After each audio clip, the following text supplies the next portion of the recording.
2020 meeting of the Council.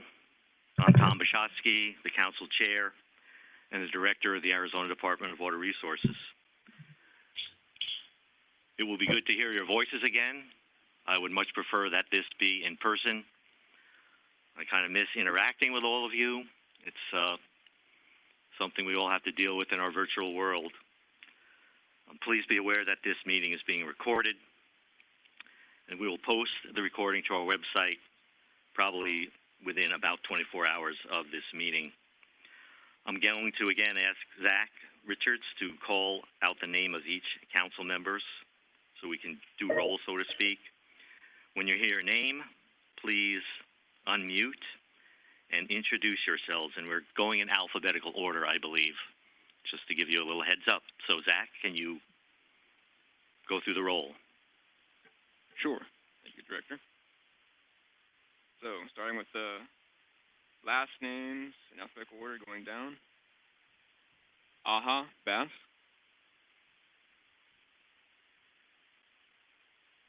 So if you're present, just chime in and say your introduction. Atkins, Lisa. Here. Thank you. Brown, David. This is Doug Brown on behalf of David Brown. Thank you. If you have any designees that are on the line, so if I call a name of a council member and you're a designee, go ahead and chime in that you'll be representing that person.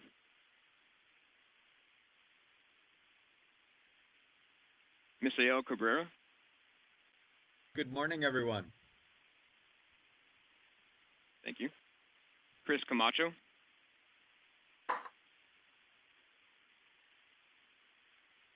Ted Cook.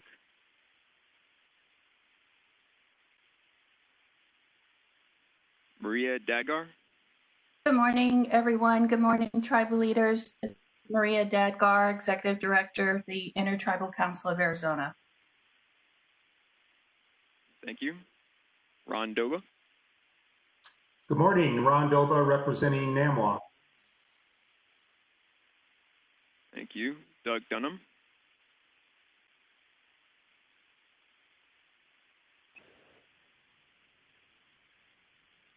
Sandy Favritz.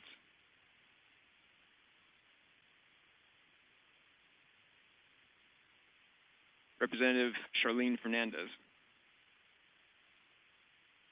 Good morning. Good morning, Kathleen Ferris.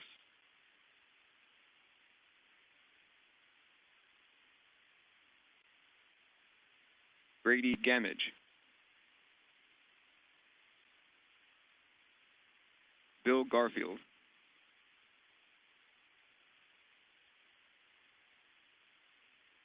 Scott Deeney. Scott Deeney, the Nature Conservancy. Thank you, sir. Glenn Hamer. This is Courtney Coolidge on behalf of Glenn Hammer for the Arizona Chamber. Okay, thank you. Coming a little soft. Appreciate you being here. Spencer Camps.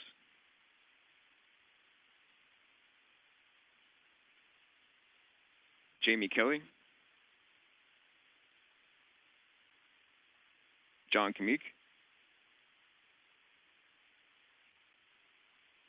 Cheryl Lombard. Here. Thank you. Ed Maxwell. Ted Maxwell, representing the Southern Arizona Leadership Council. Good morning, everyone.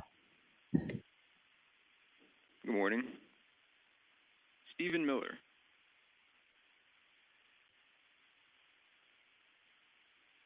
Wade Noble. Wade Noble from Yuma.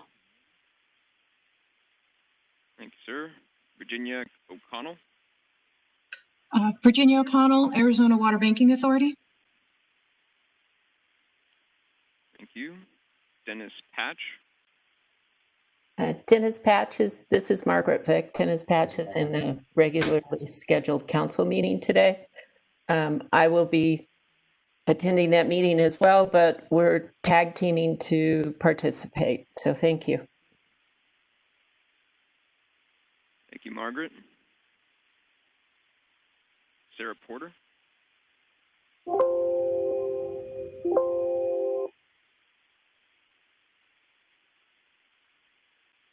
Okay. See, we've got Grady Gamage here. We got Mr. Podolak with us in the room here at AWR. Philip Richards.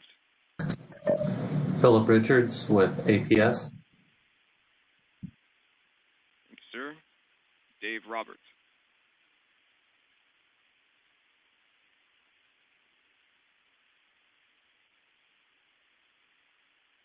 Stephen Rowe Lewis. Governor Lewis is currently, this is Jason Howder on behalf of the Gila River Indian community. He's currently in some congressional testimony, but he'll be participating at 10 o'clock. Thank you, Jason. Kevin Rogers.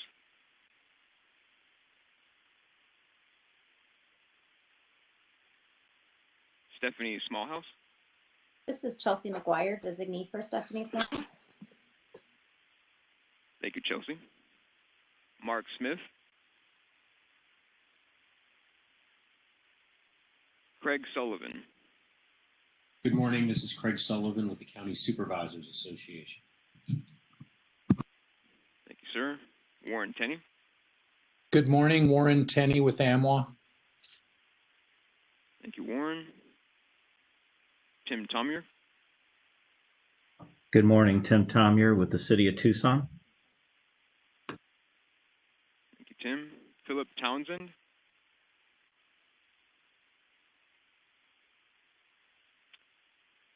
Christopher Udall. It's actually Udall, Chris Udall with the Agribusiness and Water Council of Arizona. Thank you, sir. Representative Gail Griffin.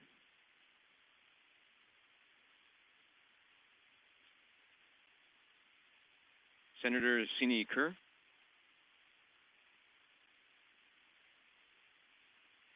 Senator Lisa Otondo. Good morning. Here. Thank you, Senator.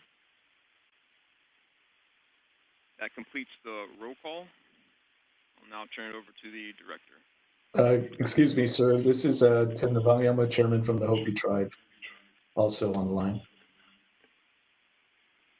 Thank you. The director will be going through each of the tribes to do roll call for them as well. Thank you. So we did our best to recognize and call out the elected officials. If there are any elected officials that we've missed, now would be the time to be recognized. Please raise your virtual hand or type your name in the chat box. Those elected officials for the tribes that will be speaking are welcome to do that as well, but we will again be recognizing you at the time of your presentation. So we'll take a pause because this might take a bit to give time to folks to enter their names or raise their hand.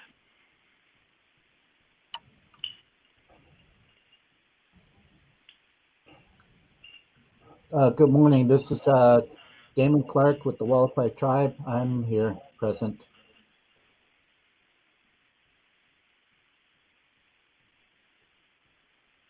Can you hear me? Yes, Chairman Clark, welcome. All right, thank you. Morning.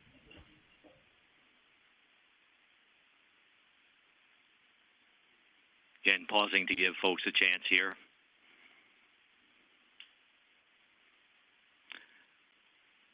Good morning, everyone. Jonathan Nez here, Navajo Nation.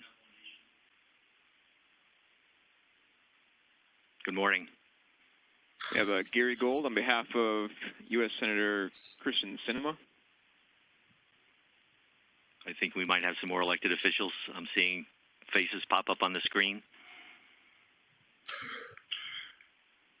Good morning, everybody. This is Chairman John Huey of the Yavapai Apache Nation. Good morning, Chairman. Good morning.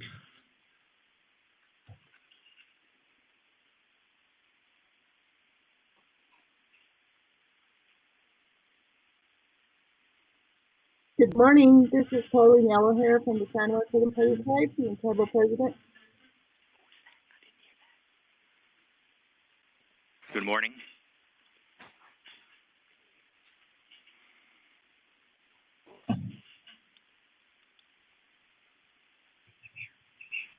We have Matthew, I'm going to probably slaughter this, but Pudasoy from the, I'm not sure what tribe that is exactly, but we have Peter Yukupisio from Yes. Pascua Yaqui tribe. Yes, good morning. This is Peter Yukupisio, chairman of the Pascua-Yaqui tribe. Good morning. Justine Jimmy from the San Carlos Apache tribe, and Chairman Terry Rambler will be joining the meeting later for his presentation.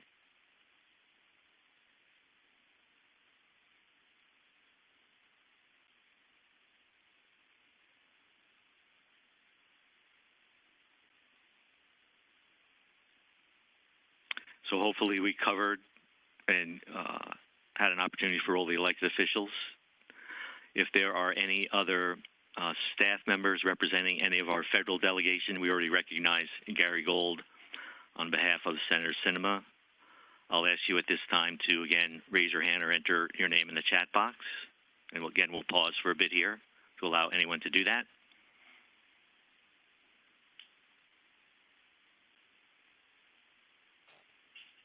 CA Jonathan Nez, President of Navajo Nation. Yes, President Nez, I think, gave his personal introduction as well. So hearing no additional staff members, I do want to recognize, I'm sure there are staff members from the legislature here in Arizona in attendance as well. I'll recognize you en masse, so to speak, and we will then move on. I want to, again, recognize the tribes that will be speaking today. And again, they will be able to introduce themselves when they do their presentations. As you can see from the agenda, we have the Wallapai tribe, the Gila River Indian Community, the Navajo Nation, the Yavapai Apache Nation, the Pascua Yaqui tribe, the Tonto Apache tribe, the San Juan Southern Paiute tribe, the Hopi tribe, and the San Carlos Apache tribe. And Jack, can you go to the next slide, please? That next slide. So there is the agenda. We sent out the agenda to all of you. Late last night, we heard from the White Mountain Apache tribe that they would not be able to make it today. So the agenda you're seeing here on the screen is a little bit different than the one we sent out last night when we were anticipating that the White Mountain Apache tribe would be presenting as well. So with that, I'll say, in order to accommodate as many participants as possible and to complete this meeting today, we have a pretty tight agenda. Each tribe will have 20 minutes to speak, and if they would like to take questions within that 20-minute time frame, we have scheduled each tribe at a specific time. We'll try to hold to those times as closely as we can, because we understand that some of the presenters and other attendees may be logging in for only specific portions of the meeting. So we do need to kind of stick to that schedule. So there may be some pauses. And again, I will ask the tribal presenters when the 20 minutes are up to wrap up so that, again, we can stay on our schedule as closely as possible.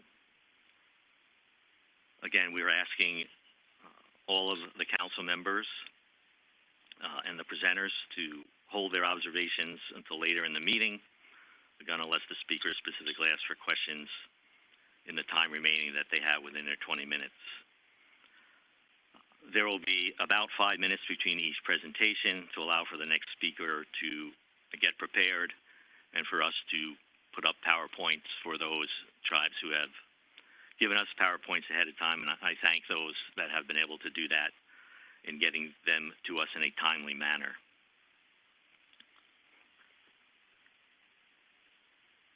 So with that, Zach, can you call up the next slide? So a little bit of background and context. We last met the entire council on March 13th, and we began then our discussion of tribal water rights and settlements. I will discuss some of what we heard at that meeting at kind of a higher level. So we have this slide that shows the timeline. Again, that meeting on March 13th and the prior contact to the tribal entities before that meeting. And then again, another invitation sent out in August about this special meeting of the council. And again, today's date, September 10th, the date of this meeting. I will say this meeting is probably a long time coming.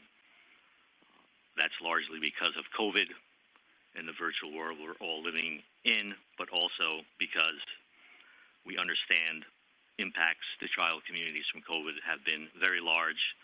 I think the principles involved for each tribe, I would imagine, have been deeply embedded in taking care of their tribal communities. And I did not want, earlier in the year during this COVID pandemic, to ask them or invite them to be in this meeting. So just trying to explain why we took a little bit longer to get this meeting together than was probably desirable. Again, I'm going to provide some foundational information related to what we discussed on March 13th. I appreciate everyone clearing their schedule for today's meeting, especially the tribal leaders, as well as their council members, our legislators, and all of the Governor's Council members. So next slide, please.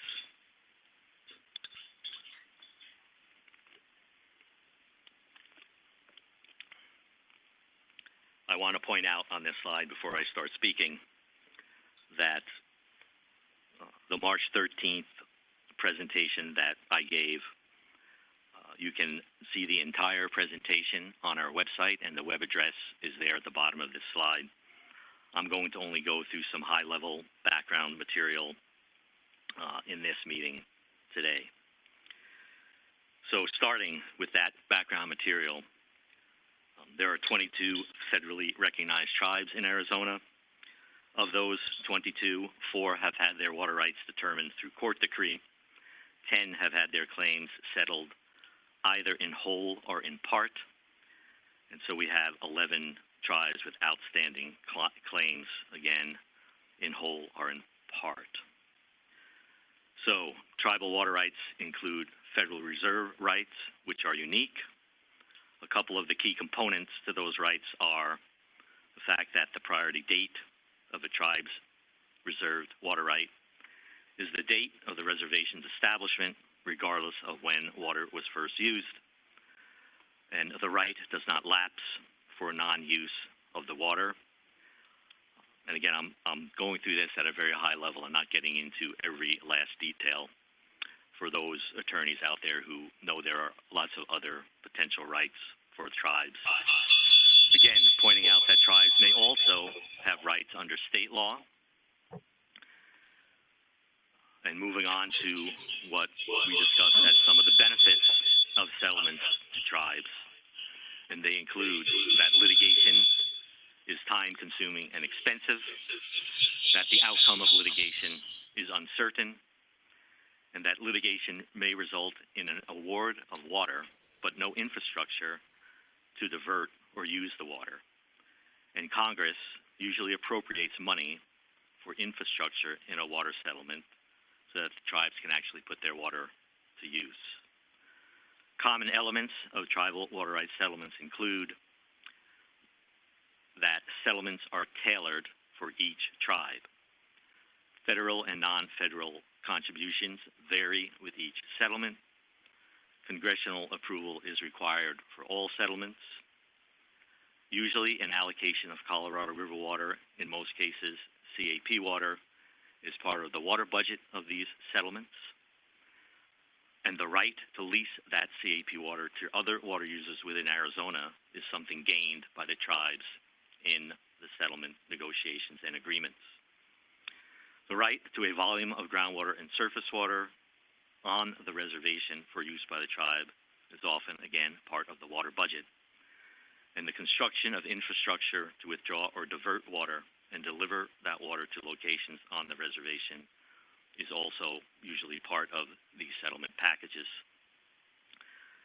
And then a limited waiver of sovereign immunity by the tribe and the United States to allow enforcement of the settlement agreement is also normally an important part of all settlements within the state of Arizona.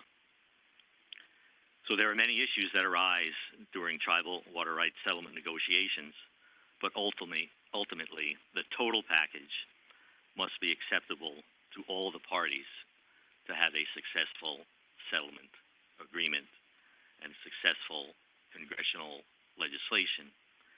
And again, also critical to the implementation phase after the settlement becomes enforceable.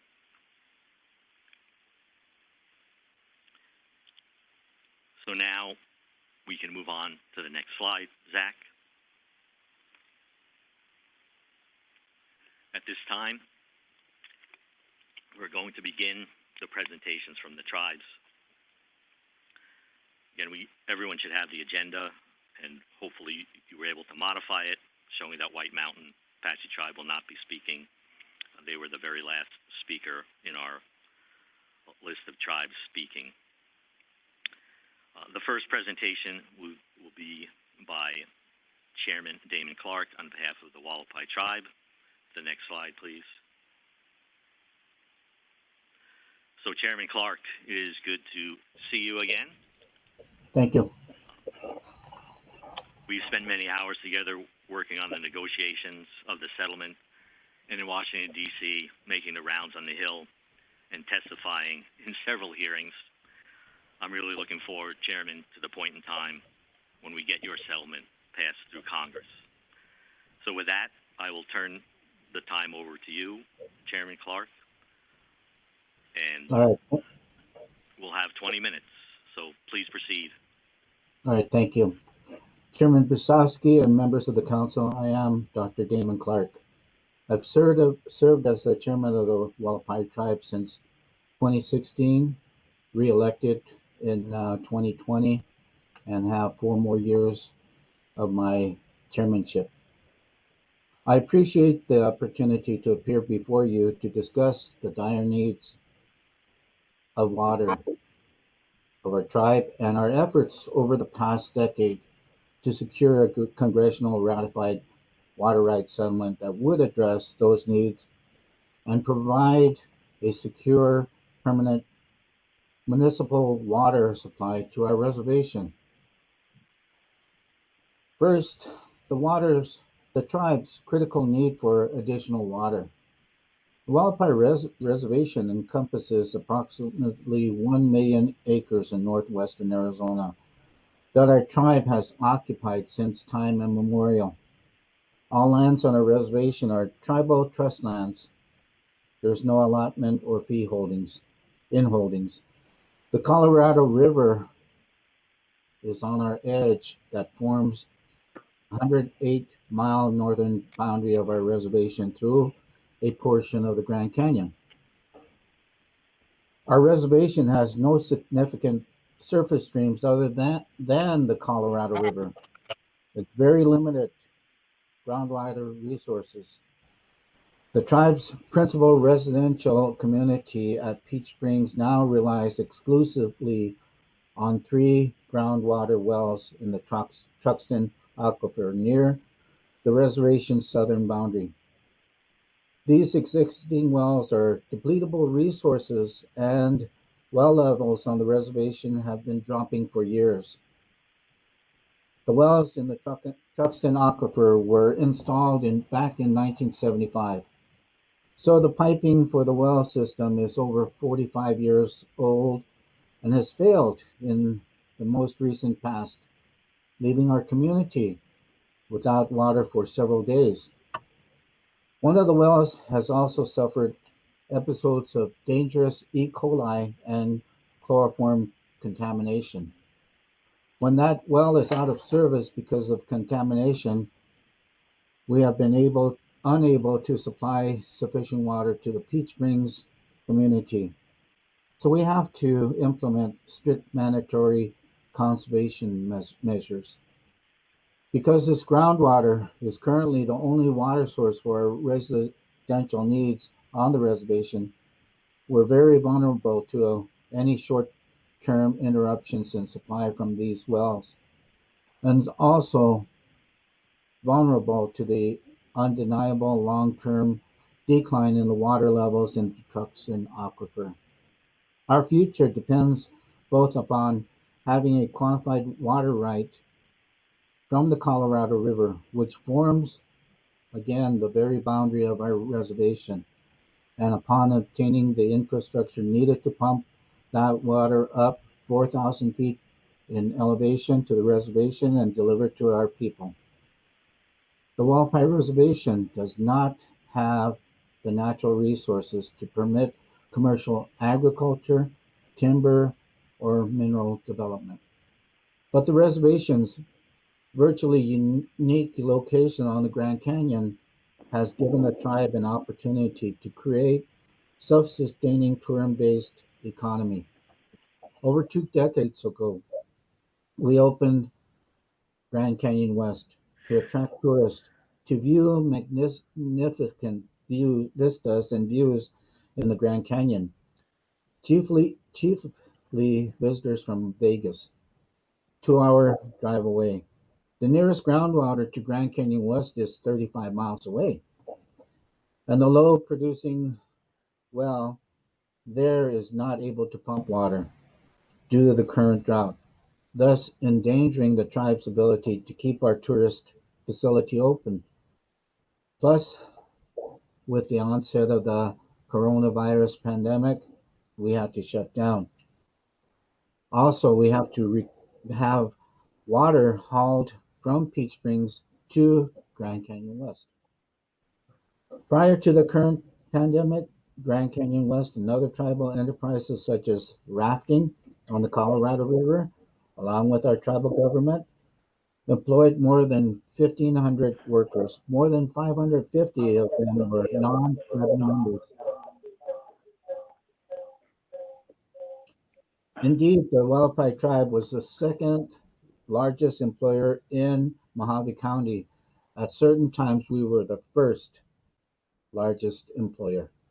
In recent years, Grand Canyon West has hosted over 1 million visitors per year. Our vision to success is Skywalk and Grand Canyon West are the main economic drivers for the Wallapai tribe, and we are proud of the success of our dedicated tribal members and many others that have achieved this in this beautiful location. But there's one issue that's standing in the way of building upon that success: access to water. Just like the urgent water issues facing the rest of Arizona, the Wallapai tribe needs to assure its water supply to support our people in the generations to come. I spoke of this at the Legislative Day in January 2019, and it's been over a year since then, but we've been in this for over 10 years. This year, however, the coronavirus has devastated our reservation. About 1,400 members reside on the reservation. We've suffered over 100 cases of coronavirus, with many that have taken their lives. So far, 13 members have died from the virus. That's almost 1% of our membership, but in Peach Springs alone, that's 10%. And Grand Canyon West was forced to close earlier this year because of the pandemic, thus imposing great economic hardship on the tribal members who are employed there and on the tribal government, which depends on the revenues from Grand Canyon West. When the pandemic ends, we'd like to reopen and further develop Grand Canyon West. Right now, we're on a slow reopening, but we will be unable to take advantage of the full potential for expansion because of our lack of water. The tribe urgently needs Colorado River water to take advantage of the potential both to reopen and expand Grand Canyon West, to create jobs for both tribal members and non-Indians, as well as provide revenues for our tribal government. As I will discuss next, we have now negotiated water settlement pending in Congress that, if it is ratified, would allow us to achieve these goals. The history of our settlement negotiations. Over a 6-year period ending in 2016, the Wallapai tribe in 2 phases negotiated settlement of all the tribe's federal reserve water rights with the state of Arizona and major private entities in Arizona.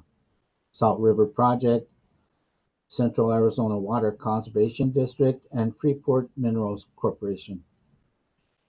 The United States actively participated in settlement negotiations through a federal negotiating team consisting of representatives from affected Interior Department agencies and from the Department of Justice. First, the parties successfully resolved a portion of the tribe's water rights, those in the Bill Williams River watershed south of the reservation, where the tribe has a small parcel of tribal trust land and where tribal members have 2 parcels of allotted trust land. Settlement that was ratified in Congress is the Bill Williams River Water Rights Settlement Act of 2014. Secondly, in 2016, the tribe and the state and private parties also concluded a final settlement agreement resolving in all the tribe's remaining water rights claims on a comprehensive basis. The settlement is now before Congress in Senate 1277, introduced by Senators Sinema and McSally, an initial bill, House Representative 2459, H.R. 2459, introduced by Representatives O'Halloran. The legislation is co-sponsored by other Republican and Democrat members of our Arizona congressional delegation. And it was in prior Congresses where it was introduced by Senators McCain and Blake and Representative Gosar. This legislation is strongly supported by the tribe, the state of Arizona, and by the private entities which are parties to the settlement. It's also strongly supported by Mojave County, the local jurisdiction in which most of our reservation is located. Tribe is working with the Interior and Justice Department to secure the Trump's administration support for the legislation. Elements of the settlement, principal elements of the comprehensive right settlement, and a comprehensive settlement of all Wallapai Tribe's Federal Reserve water rights claim for its reservation and other trust lands. Secondly, recognition of the tribe's exclusive rights to all groundwater and surface water on the reservation and its other trust lands. Third, an allocation to the tribe of 4,000 acre-feet a year of the Central Arizona Project CAP water from Colorado River. Of this amount, 1,115 acre-feet a year will be firmed, half by the United States and half by the state, until 2108, to protect against future shortages in the availability of Colorado River in Arizona, water in Arizona. Settlement Act also provides that the tribe itself can firm additional portions of the CAP water allocated to the tribe in any year of the water is available and not needed in that year for delivery to the reservation. Fourth, legislation authorizes the expenditure of $134.5 million in federal funds. This is in 2016 dollars to construct an infrastructure project to deliver up to 3,414 acre-feet a year from the Colorado River to the reservation. The project would divert water from the Colorado River on the reservation at Diamond Creek and then deliver it through a 70-mile pipeline to both Peach Springs and Grand Canyon West. System will replace the tribe's reliance on existing groundwater wells, except when these wells are needed for emergency backup. The legislation also authorizes a trust fund of $32 million for the tribe, partially to defray future costs of operating, maintaining, and replacing the project works. $5 million for OM&R costs prior to transfer of the project to the tribe, and $2 million for Now, once your audio is connected either through your computer's built-in microphone or through a cell phone, you can mute your audio by clicking the button here, and you can turn on and off. $2 million for training of tribal members in operating and managing the project. And fifth, certain lands owned by the Wallapai tribe near the reservation are designated by the legislation to be brought up into trust status, and certain other lands currently held in trust for the tribe will be made part of the reservation. In conclusion, passage of the settlement legislation is absolutely essential if our tribe is to attain its secure future for our reservation, to accommodate future growth of our population, and to realize the full economic potential of our reservation.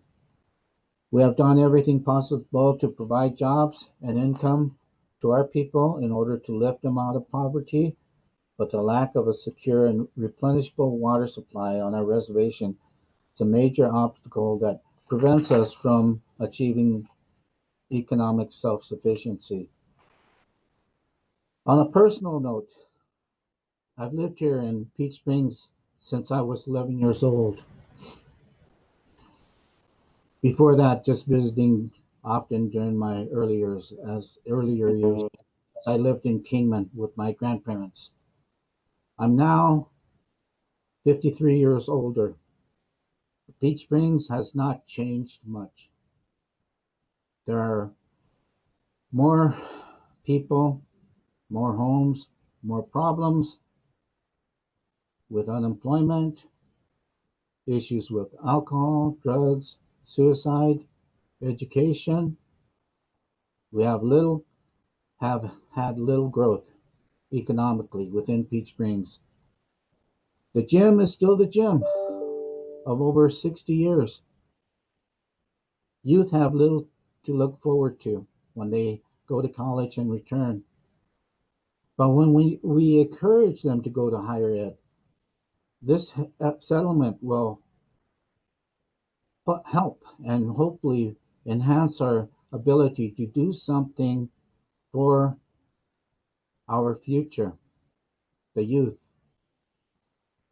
As I stated, not much has changed, and that's what our youth see and they say. As I said when I was a youth growing up here as a teen. But I've tried to stay busy, and I did. Dreams are made to become reality, and we are here to make them become true with the future leaders in mind, our youth. Somehow, this is a plan the man up above has made for us by putting us here on the border of Colorado River, Hakama, the river of life. This water settlement legislation will allow us to overcome that obstacle and reach our goal. Hanja. Thank you.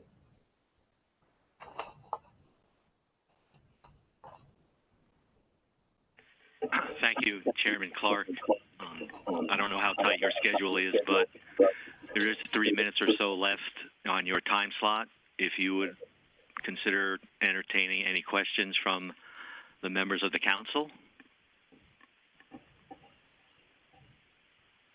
Would that be something you'd like to do, Chairman? Sure. I need to So unmute I'll this. ask the council members who have a question for Chairman Clark, rather than going through the chat box, I think you can unmute yourselves and ask your question that way. I think that's a better way than going through the chat box or the raising your hand function. So anybody for a question for the chairman? And again, we might have a pause while folks are thinking or unmuting.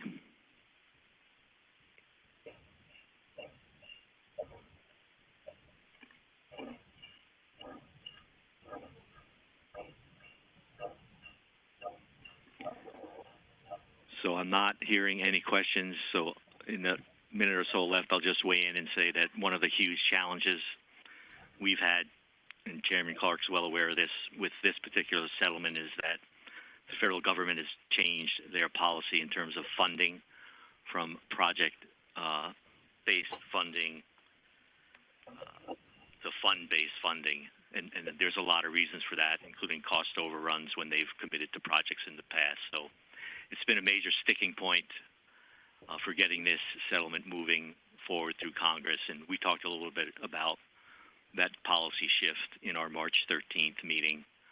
But I just wanted to point out for folks that that's been one of several challenges we've been facing on the Wallapai settlement. So with that, thank you, Chairman Clark. I think we're finished with your presentation. Okay, it's up on my screen. Hopefully it's up on everyone's screen. And President Nez, All right. If you're ready, you can begin your remarks. Thank you. Thank you, Director Wachowski, and the chairman, the council members, as well as the tribal leaders, Yat-eh from the Navajo Nation. And I do appreciate the Wallapai tribe's presentation. And I think right now, all 22 tribes throughout the state are dealing with a public health emergency. And so is the state in terms of this virus, COVID-19. And so a lot of items have been put on pause, including these types of discussions in terms of water rights. And we are happy that these discussions are beginning. So if you look at the PowerPoint before you, as you know, we've got much media attention here on the Navajo Nation, national attention, due to the virus and how hard the Navajo Nation got hit in May and June. And little did people know, U.S. citizens know, that right here in the middle of the most powerful nation in the world, and even our constituents here in Arizona did not know that 30 to 40% of our Navajo citizens don't have running water. And we have stated the reasons why it's slow to infrastructure development, getting clean drinking water to our citizens. You know, we live on trust lands. We also have about the same percentage of individuals who don't have electricity. And again, this right in the middle of this country of ours.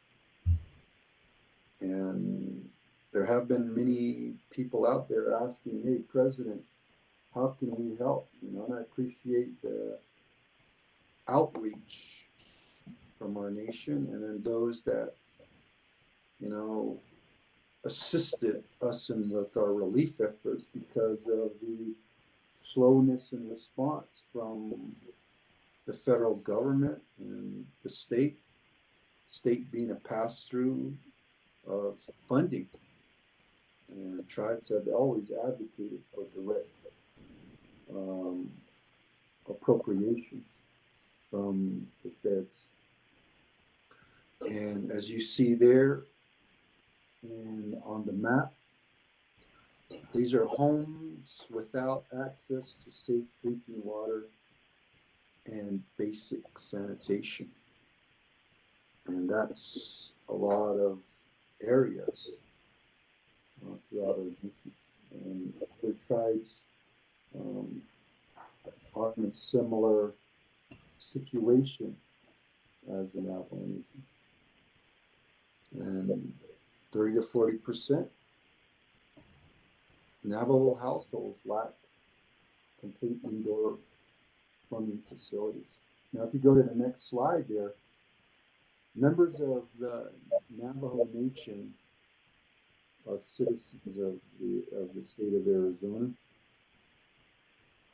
And the state has an obligation to provide for their welfare. You can change the slide now, please, unless I'm able to do that.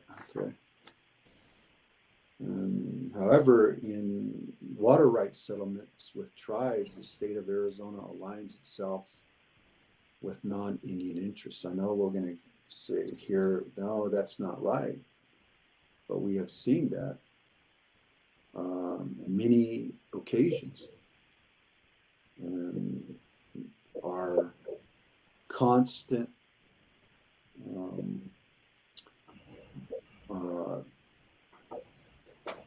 I would say battle with the state parties is evident. These are large corporations that kind of have direct influence on water rights discussions. And the state treats Indian tribes as competitors for water. I mean, we've never had a seat at the table. Even on the onset of the Winters Doctrine and all the divvying of Colorado River water. And I'm hoping that will change. We're always got to be hopeful as tribal leaders. The state uses settlement negotiations to exact concessions from Indian tribes for that benefit in the state of, and the non-Indian parties, you know.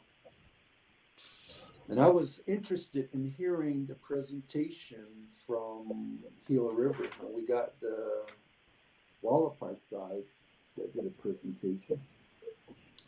And, you know, these type of water rights settlement do set precedents for other water rights settlements in the future. And so our concern is that the states have been, and I'll mention this later on in the presentation, is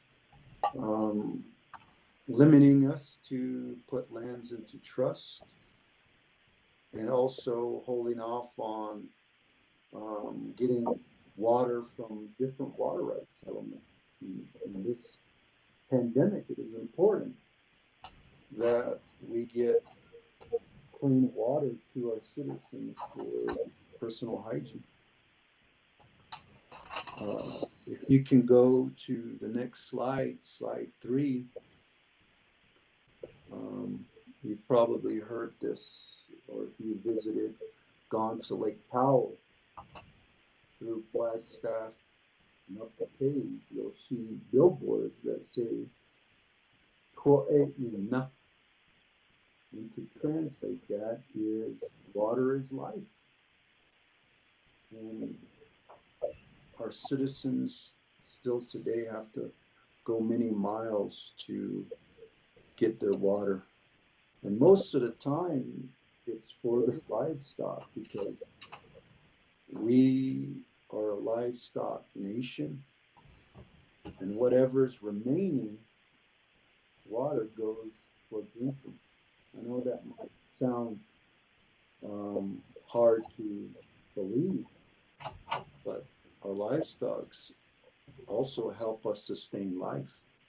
And that also includes farming here on the nation. We don't include water for farming. If we're going to have establish a permanent homeland, then water should be allocated for not just drinking, but also for livestock and farming.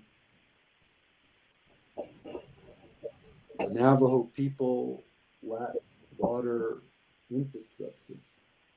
Water settlement in Arizona would help to address this enormous problem by providing federal funds to build water supply lines. Now, if we go to slide 4, the next one, and I mentioned the horrific effects of COVID-19, and I'm sure you see updates from the news about the Navajo Nation. We managed to bring those numbers down and bring those numbers down significantly because we adhere to the public health professionals. I wish other leaders throughout the country would do the same. Maybe there won't be various spikes because we're all in this together. What affects Navajo affects the states around us, the other tribes that are on the call. What affects them affects the state and the surrounding communities, and vice versa. And as you see on the slide, the devastating effects of the COVID-19 on our nation received a lot of attention and tremendous outpouring of support. And I call them the Friends of the Navajo Nation. And some of the tribes that are on the call, we thank you for your support, as well as, helping the nation through this tough time because of the slowness in response from the federal government. And we're not asking for handouts. Every citizen was thought about when these legislations were considered by Congress. It's quite interesting that administration left out Native Americans, but it's because of our congressional delegation. There was $9 billion allocated to tribes. Through the CARES Act, we got a big chunk, and we had to go to court, as you all know, to get our share of COVID-19 relief funds. And this day, it was supposed to be for U.S. citizens in relief, and the first citizens of this country get pushed aside once again. And as you read through the PowerPoint, I know we only have probably less than 15 minutes now, just to quickly get through the PowerPoint. You see that we wrote a letter to Governor Ducey asking that he leads the state in bringing some water from New Mexico through the San Juan River project to Gallup into Arizona, and we were declined that request. And we're saying this in a pandemic so we can get water to our folks, to our people. The next slide. And as I mentioned, support all across the country. People writing to us because they heard that we don't have water to help combat this virus. And then we have even just didn't hear much from the state of Arizona during this time. Of course, the state of Arizona went through their own spike. And maybe that's the reason why, too. But again, we're all in this together, right? I believe. If you go to the next slide, adequate water supplies are necessary to ensure that Arizona Indian reservations develop into a permanent homeland. In Gila 5, the Supreme Court stated and restated, water is far too ecologically valuable to be used as a political pawn. The court also recognized the welfare and progress of our indigenous population in inextricably tied to and inseparable from welfare and progress of the entire state. These are important declarations that have been set aside by leadership, the governor and the administration, and some lawmakers, who time and again have treated water supply needs by the state's Indian citizens as bargaining chips to leverage consensus from tribes that benefit others. If you go to the next slide, slide 7, restrictions on the ability, and this is where I wanted to hear a little bit more of that Gila River perspective on this. You know, restrictions on the ability of tribes to take lands into trust. You know, we're not saying that we're opposed to other brothers and sisters water rights settlement in the state of Arizona. But what we oppose to is setting a dangerous precedent for the future of Indian water rights settlement throughout this country. Now remember, we're trying to reestablish, let me put it that way, reestablish a permanent homeland for our people. And that may mean purchasing land. It's quite interesting. We have to buy back our land in this age, in this time period. And Congress has delegated that to the Secretary of Interior to put lands into trusts for tribes. And yet, in Arizona settlement negotiations, the state parties have really put their foot down and demanded that tribes limit their ability to take lands into trust by requiring approval by the U.S. Congress.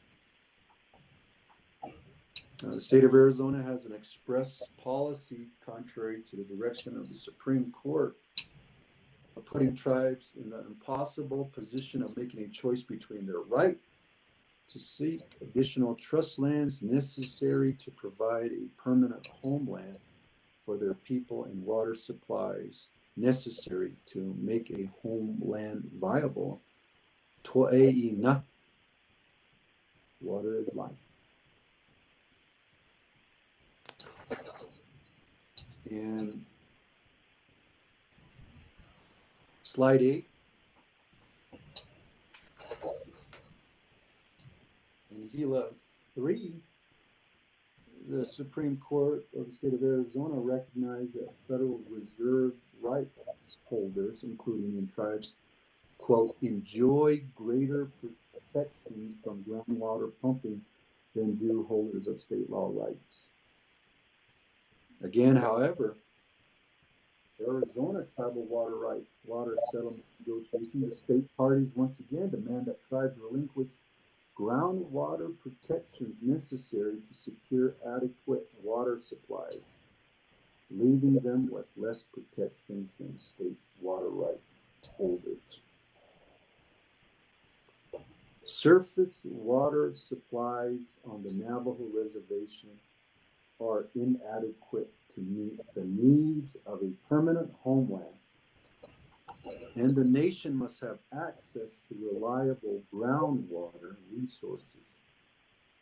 The nation will require the additional protections recognized by the Arizona Supreme Court to ensure that groundwater is available to meet those needs, and it, and it cannot waive these protections. Let me highlight that. It cannot waive these protections. Go to the next slide, slide 9. Arizona tribes have rights to water reserved by treaties and executive orders establishing their reservations. Unlike every state that has entered into tribal water settlements, the state of Arizona refuses to recognize reserved water rights. The U.S. Supreme Court, as is shown on the slide, in the landmark Winters decision, recognized that the purpose of an Indian reservation was to provide Native people a permanent home and abiding place. Arizona Supreme Court took great strides in advancing the welfare of Arizona tribes by adopting this homeland purpose to guide the quantification of tribal reserve rights in HELA 5. And let me highlight that. It's not just only drinking water. As I mentioned on the onset of the presentation, it also includes water for our livestock, because that's a sustenance, a way of life, as well as farming. I mean, this is a great partnership that Arizona parties could have with tribes, to where the demand for organic foods and healthier foods is at its all-time high. Wouldn't it be nice to support tribes in growing organic, and in our case, indigenous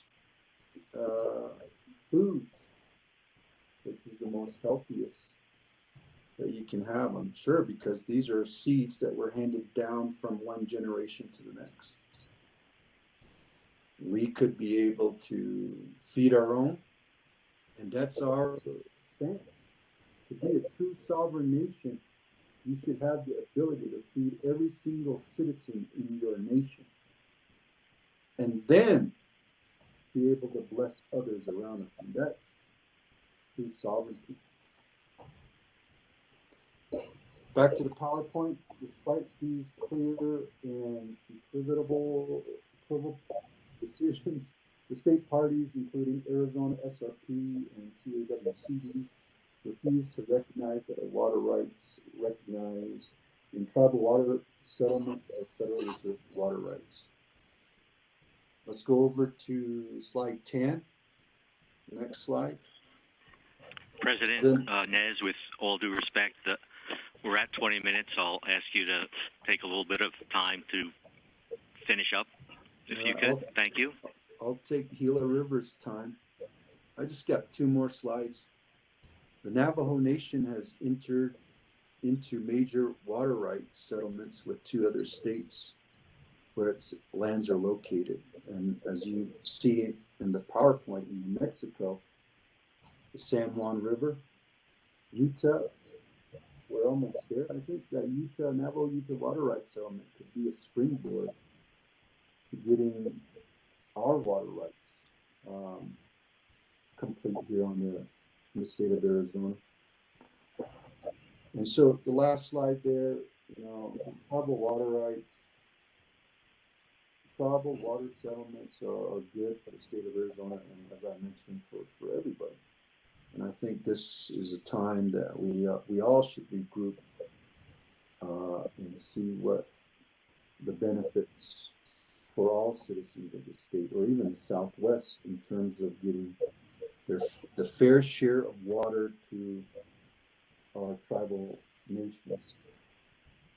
Our nation is prepared to partner with the state of Arizona to find equitable solutions to the nation's water needs.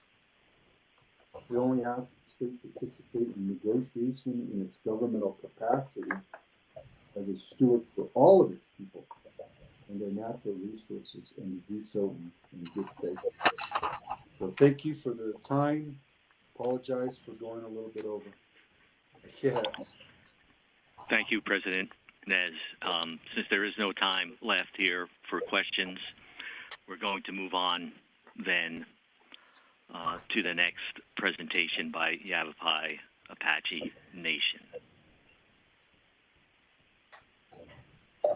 So, Chairman Huey, I believe you will be speaking on behalf of the nation. Good morning, Director Bishotsky. Yes, I will. Whenever I'm ready, if you guys are. So.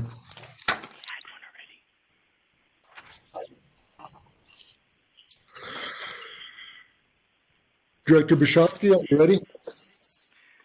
Yes, Chairman. Go ahead, please. And again, we will advance the slides for you as you go through your PowerPoint. Thank you. Perfect. Thank you. Good morning, everybody. Good morning, Director Bishotsky. Good morning, Council of the Governor's Waters Augmentation, Innovation, and Conservation Council. Thank you for allowing me to speak. My name is John Huey, and I'm the chairman of the Yavapai Apache Nation, located here in the heart of the Verde Valley. In case any of you do not know where that's at, it's in a great area located here below the mountains with the beautiful Verde River in our area. Today, if you can go to the next slide, I'd like to talk to you about our progress towards settlements, all the things that we've been working on thus far. We're going to talk a little bit about overcoming some of the impediments to settlement and what that's done for us and some of the struggles we've worked with.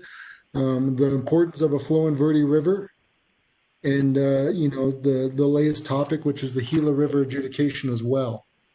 So I'll be addressing all those things. I am very hopeful that this is the beginning of a discussion on the serious need to complete water rights settlements in the state of Arizona, including the settlements for my tribe, the Yavapai Apache Nation. You can go to slide 2, please. So to start off with the little history about the Yavapai Apache Nation.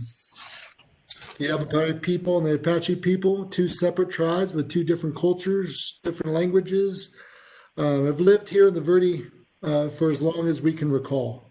I'm sure they selected this area because of the mountain range, the greenness, the animal habitat, the fish, the wildlife, and most importantly, the Verde River. There's a lot of benefits to, I believe, why my people chose this area to reside. In 1875, General Crook forced, you can go back to that slide.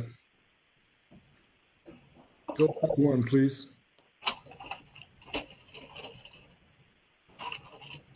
Thank you.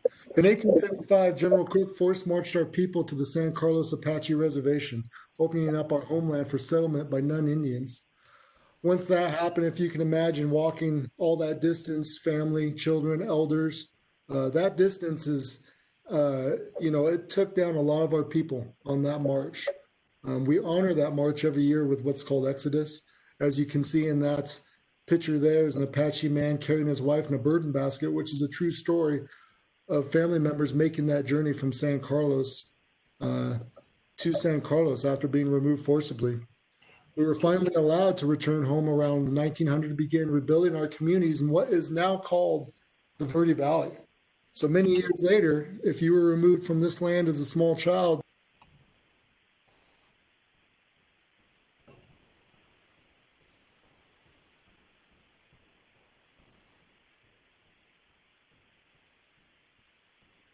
Chairman, Huey, we lost you, at least on my screen and on my voice. So can you hold on a second?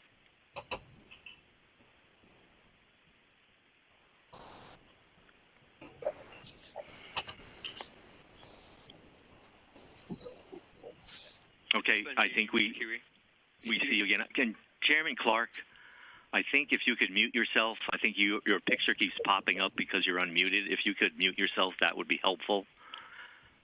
So Chairman Huey, can you hear me again?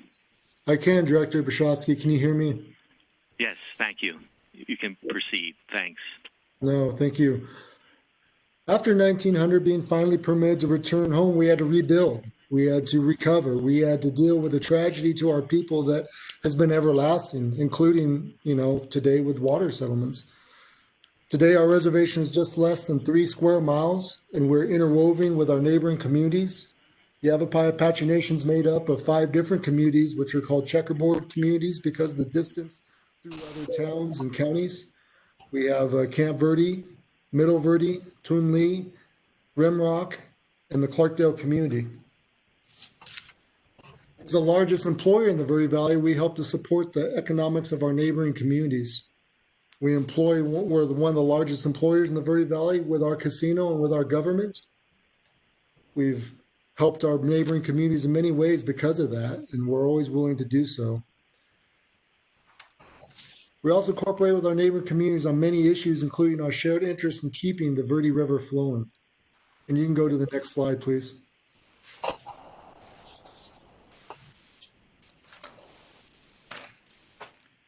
If you could move to the next slide. Thank you. The Verde Valley includes towns of Cottonwood, Camp Verde, Sedona, Clarkdale, and Jerome. The Verde Valley is really unique in that you have so many different governments, towns, municipalities in one area. And one thing that, brings us all together is the land and the water. We're partners in economic development, resource management, public safety, and education. Just so you know, we work so well with the other municipalities and the other governments that even for public safety, we have MOUs in place to allow law enforcement to assist us on our land, as well as us being able to assist them on theirs. We share school systems. We share a lot of economic development ideas and projects, and we're very lucky to have such great relationships with those surrounding communities. We are a sovereign nation. We choose to work with our local communities as good neighbors and partners. We could stay on our own and do our own projects, but if you know the Verde Valley, you know how well we all work together. If you've been to this area, you can see a lot of the things in the Verde Valley contribute to each other. And that's always been our goal as Yavapai Apache people. We want to be good neighbors. We want to work with our communities. This Verde Valley is not just ours now, it's shared among different people. You hear us often say, if the Verde Valley thrives, the Yavapai Apache Nation will thrive. And you could use that saying in reverse as well. If the Yavapai Apache Nation thrives, the Verde Valley will thrive, because we have the same goals, the same ideas, and the same heartfelt relationship and concerns about not only the land, but the water. Can you go to the next slide, please? This picture, you'll see an example of how well we work. This is the Yavapai Apache Nation Tribal Council, along with the town of Camp Verde, their town council. A few months back, we met on all sorts of subjects: economic development, water, land, public safety needs, issues, and they've always been very open to work with us. We've been very blessed with the relationship that we've had with the local municipalities, and in this picture, you can see the town of Camp Verde and the Yavapai Apache Nation Tribal Council is always willing to work together. We've always got great ideas, and we always have goals, and they support us in a lot of things, including our water settlement. Next slide, please.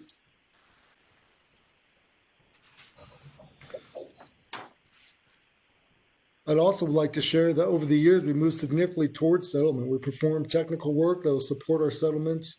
We work closely with our federal negotiation team, which includes representatives from many federal agencies, including the Bureau of Reclamation, the United States Forest Service, National Parks, Fish and Wildlife, and Department of Justice, just to name a few. During the course of our work on settlement, the Yavapai Apache Nation has come up with settlement goals, and you can see those goals here on this slide. We've been working towards settlement for more than a decade and have consistently had 3 goals for settlement. Every chairman or chairwoman before me has consistently worked on this water settlement for many years. And the fact that we've still struggled to come to a settlement is very heartbreaking for our community. It raises a lot of questions, not just from Yavapai Apache Nation, but from surrounding communities as to why is this taking so long? We want to ensure enough water for a permanent tribal homeland. We want to protect the flowing Verde River, and we want to provide water certainty and mutual benefits to the entire Verde Valley. Ensuring that there's enough water permanent for tribal homeland is really a huge goal, because our communities are only getting larger. In Clarkdale alone, we've just put up approximately 35 more homes, which means approximately 100 more people will be coming into that community. So we have long-term protection over our water settlement, our permanent tribal homelands that we want to build and we want to preserve. The Yavapai Apache Nation is not going anywhere.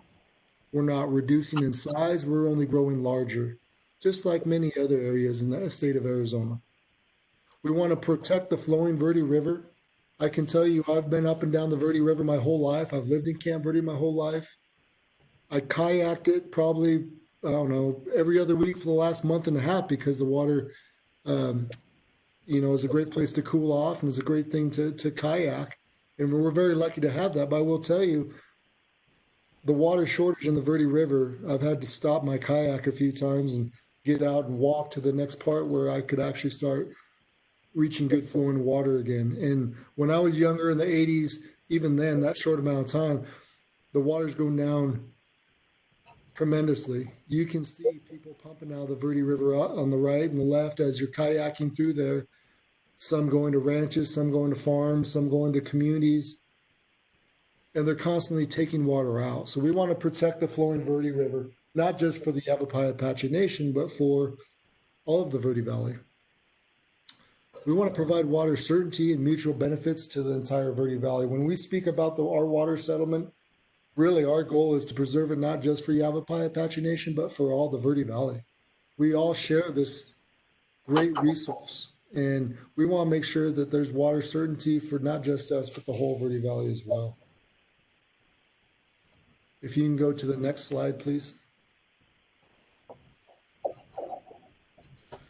So moving towards settlement. Settlement is decades in the making. Like I said, there's previous chairs before me and chairwomen that have done tons of work.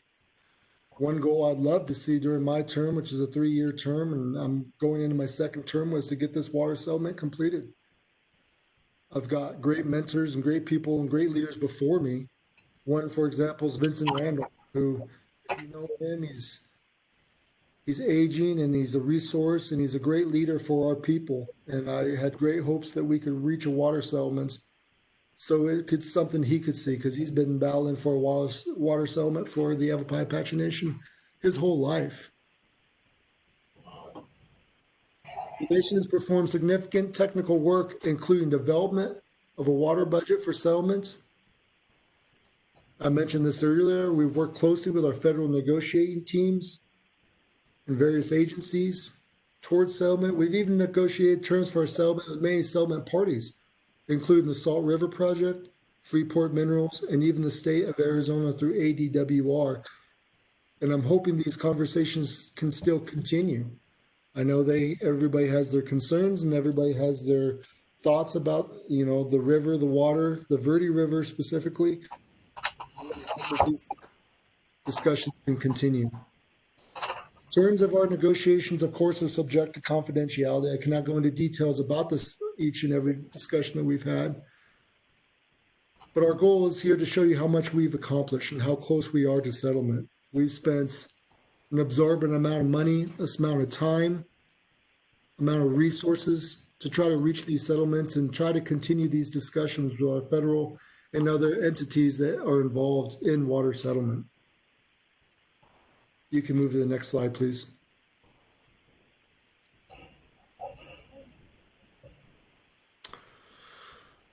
So in this slide, we're going to talk about overcoming obstacles. Unfortunately, the state's policy that Arizona tribes must waive their right to take lands into trust as a condition of settlement has been a huge obstacle for the nation, and honestly has been one of the key and leading factors.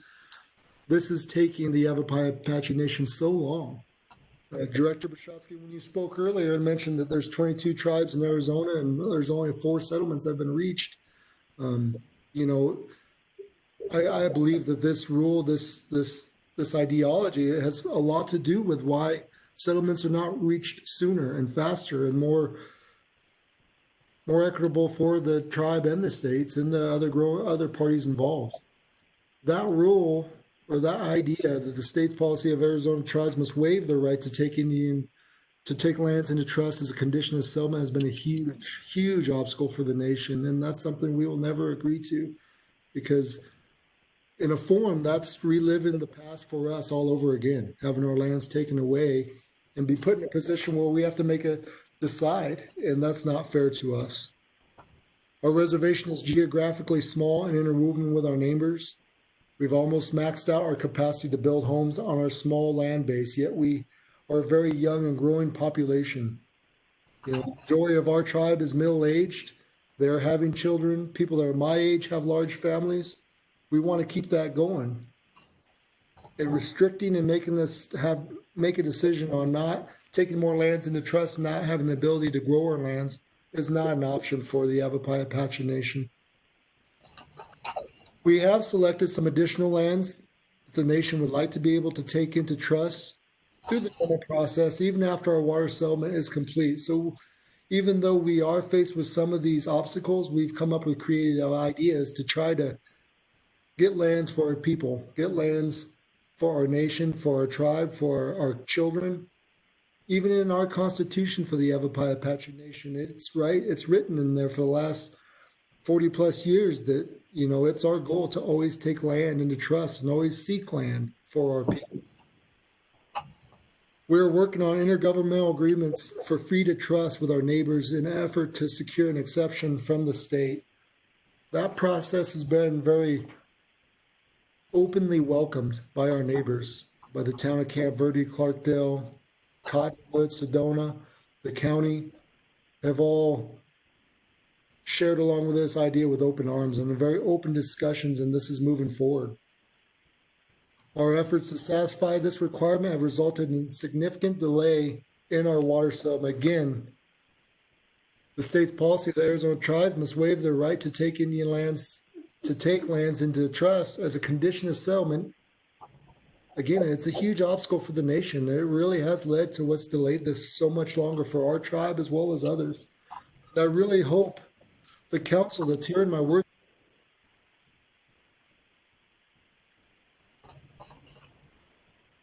only 4 settlements, and you know those are not Chairman, great numbers. Sorry, Chairman, sorry to interrupt. I think you cut out at a critical point in time. Okay. When you Director were Bishotsky, saying can you something hear me about the now? council. Sorry. Can you repeat that, please? Yeah. For the Governor's Water Augmentation Innovation Conservation Council, I really want you to think deep about the ideology of the state's policy that Arizona tribes must waive their rights to take lands into trust as a condition of settlement. How much that's been an obstacle for not just the Yavapai Apache Nation, but for all the tribes speaking today. I know it's been very troublesome for us, and I don't believe it's something we'll ever agree to. That's not what the Yavapai Apache Nation's goals and ideas are about. You can move to the next slide. And thank you, Director Bishotsky, for letting me know that. Groundwater waivers. We now have reason to believe the state will insist on a new toll for tribal settlements, a requirement that we waive our ability to object to any future groundwater pumping, even if it harms our on-reservation water resources. This map specifically shows the different wells up and down the Verde River and its tributaries here in the Verde Valley. You can see how many people pump out of the Verde River. And when I told you I kayak this Verde River every other week for the last month and a half, I've seen some of the pumping that's taken place, and I have great concerns for it, as should all of you. Agreeing to this term would threaten a flowing Verde River and our ability to protect the water underneath our reservation, which is a primary source of drinking water for our people. Reaching the settlement definitely is our goal, but if we don't have a way to protect that goal and protect water for our future, it's really a meaningless settlement. The nation must act to ensure it can protect its water resource in the flowing Verde River for our future. We hope that our negotiation partners can understand this and work with us in good faith to find a fair solution. One size does not fit all when it comes to water settlements. Every tribe is unique. Every tribe has its own specific geography that, you know, has different ways to deal with the water problems and their local areas. And the Yavapai Apache Nation is no different. It's unique. And there's certain resources that we have and certain resources that we don't have. So meetings like this are very important. So thank you again for meeting with us. We're willing to sit down anytime with the state to work on this important issue. We're always open to this negotiation. And I know COVID-19 really put an effect on a lot of these meetings that were taking place, but I want to thank you all again for allowing us to meet today, even if it's virtually, so you can hear us talk about our project and the Verde River settlement that we're trying to obtain. Can you go to the next slide, please? In regards to what's the news today is the Gila River adjudication, the Verde River. The Yavapai Apache Nation and the United States on our behalf assert federal claims to the Verde River and the Gila River general stream adjudication, as you all know. Just this year, the adjudication set a schedule to begin litigating water rights in the Verde. So now all eyes are here in the Verde. The Verde River subflow zone report is due June 1st of 2021. A litigation schedule for the Verde is now set. The nation does not want to litigate against our neighbors in the Verde Valley or other stakeholders on the Verde Lake Salt River project. That is not our goal with all this. We do not want to become enemies with our allies. We want to work together on a settlement and not battle the costly and destructive litigation that could, take place. We want to reach a settlement. We want to work with our surrounding neighbors as well as the state of Arizona to help foster a close relationship by helping us reach settlement and not add any new obstacles that will further delay our settlement. The litigation is costly, harmful, and unpredictable in the means that will bring little benefit for the nation or for our neighbors. We would much rather develop the terms of a water rights settlement that will bring mutual benefits to us all while permanently resolving our water rights claims in the adjudication. You can move to the next slide, please.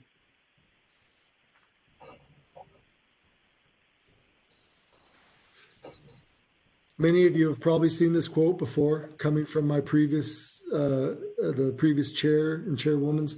As long as the river flows, life will be good. And that is a picture of the Verde River. That was said by a tribal elder who unfortunately is no longer with us. Her name is Mary Sign. As long as the river flows, life will be good. And I believe wholeheartedly the council, the state, all the parties involved do all believe that. I think we all share that. My tribal partners, my sister tribes, we all believe as long as the river flows, life will be good. And the last, and you can go to the next slide. In closing, I'd just like to say thank you, Director Bishotsky, the Governor's Waters, Augmentation, Innovation, and Conservation Council, all of you. I really appreciate you allowing me to speak and voice our concerns and our thoughts regarding the water settlement that we're trying to move closer towards. We look forward to future meetings. Again, I am Chairman John Hewitt, the Yavapai Apache Nation. I'd also like to thank you, acknowledge our council regarding water, which is Susan Montgomery, Robin Interpreter, and Jay Tompkins. They have been great asset for the Yavapai Apache Nation and been with us in this battle to reach a settlement for a long time. So again, thank you all for allowing me the time to speak, and please be safe. Thank you. A revised schedule. We now have the Chairman, Peter Ucapicio, if I've got that last name pronounced correctly, and I'm sorry, I have this deal with my last name as well. So I'm somewhat sensitive to that, so you can correct me when you speak, Chairman, but you're up for the Pascua Yaqui tribe. Thank you and good morning and buenos dias. On behalf of all our members, Pascua Yaqui tribe, I am Peter Ucapicio, Chairman, and with me is Vice Chairman Robert Valencia and Laura Berglund from our attorney's office, our head of our attorneys. But we thank the good Lord for this opportunity. We thank the board, Mr. Director, for hosting this and making sure that the tribes are represented very well. We thank the tribal leaders that are on board, representing their own tribes and their needs. We're all trying to find solutions.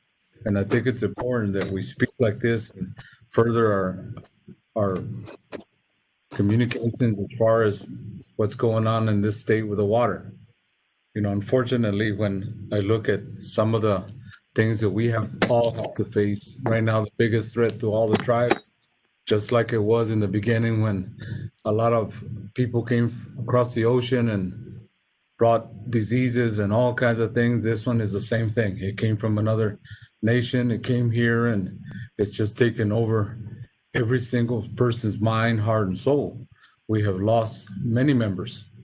And when you start thinking of, our ancient ways of being as tribes, whether you're from the north, east, south, or west, that has always been one of the things that wipes us out. We are survivors. All the tribe members are survivors. We will continue to survive. And that's why, like one of the chairs or presidents mentioned earlier, that we will continue fighting for, every single right that we have as a sovereign, as a nation. So with that, I just wanted to start with our presentation. If you could put the first slide up.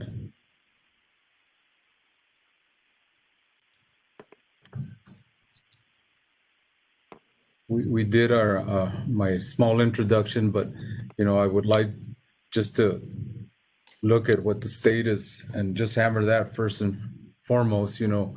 Just like I think previously Chair said, that is not an option for us. We cannot sacrifice future lands and future populations of our tribe.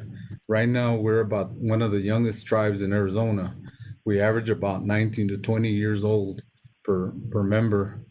We are looking at possibly in the future being, we're about at 20,000 right now, but we're looking at tripling or maybe quadrupling in the near future because of that youth that we have in our population. We must and have to provide for their future.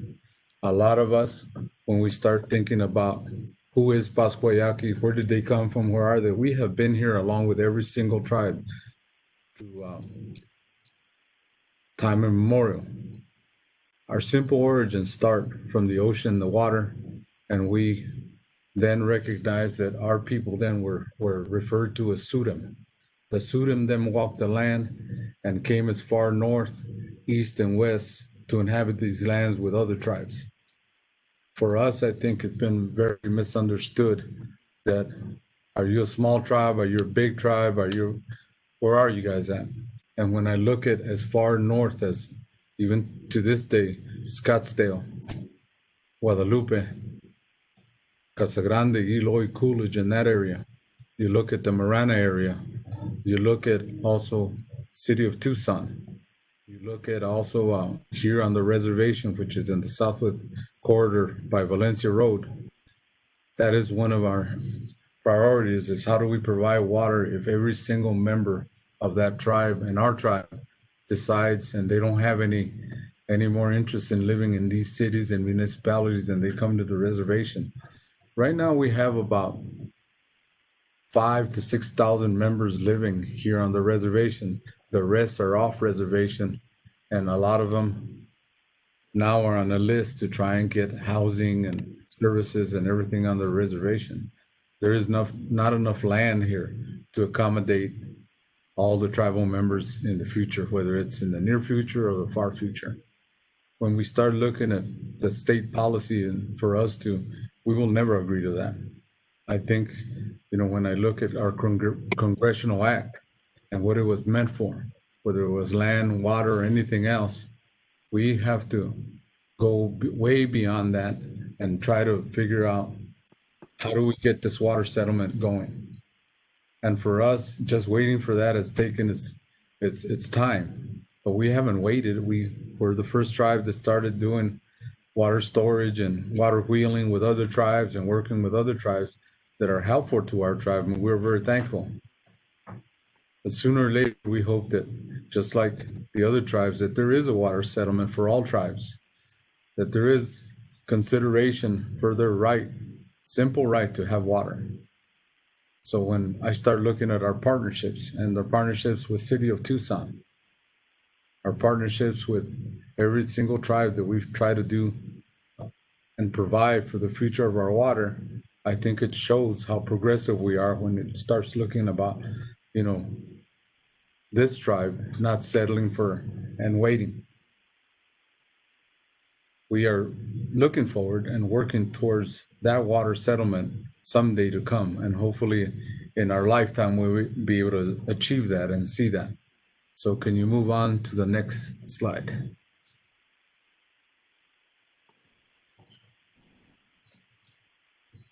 The Pascua-Yaqui tribe, ancestral territory ranges from south to Mexico, all the way up to when I look at Arizona and maybe a little past Arizona.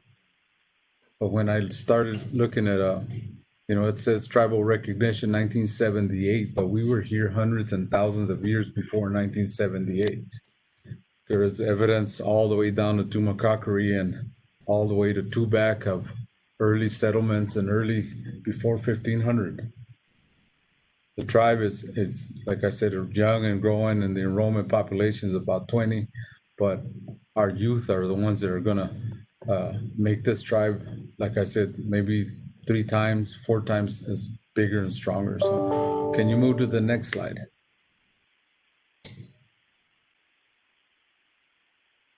this is our reservation, and this is what we have had to do.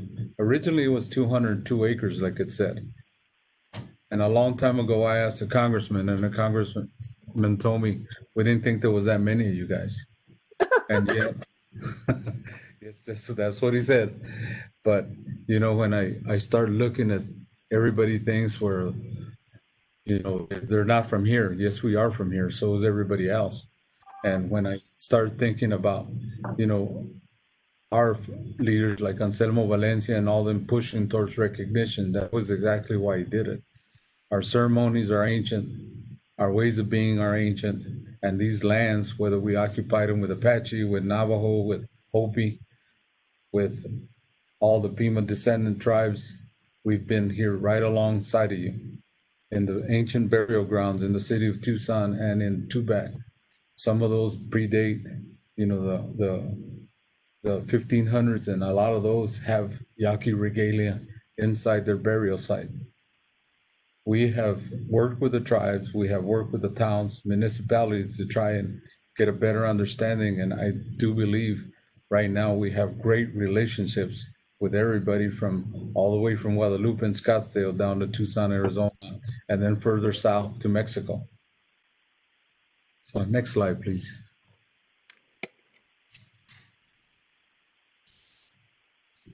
We have, like I said earlier, these recognized Yaqui communities that we recognize, and some of them predate their own cities that are there now. And our tribal people are spread out throughout the freeway, throughout all these areas here that are pictured, and we recognize them too. And we also give them service, and we provide health, education, and everything off reservation. That's one of the pluses that for us is our strength, making sure that we educate our tribal members and we bring them along to be able to fend for themselves. So next slide.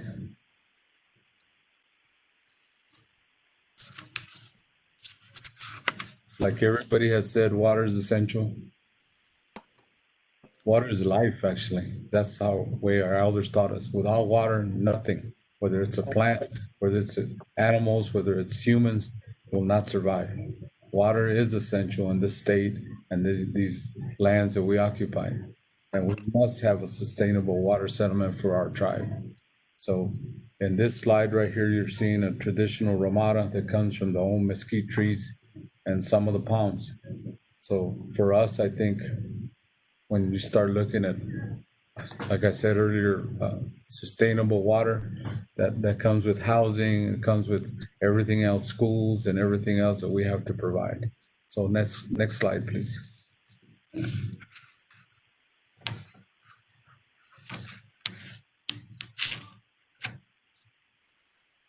In the policy and in the executive, that any tribe wishing to settle and agree to, you know, the water, the federal, and surrender the land, like I mentioned earlier, that is not an option for us. We are growing, we'll keep growing, and we must look at all recognized Yaqui communities and how to serve them and growing our reservation. And we've done that throughout the history of the tribe, is try to get us as many pieces of land that we could. But along with that, here, when I look on the reservation, we have to do that, and we have to make sure that there's plenty of land for the future. So next settlement, please. Next slide.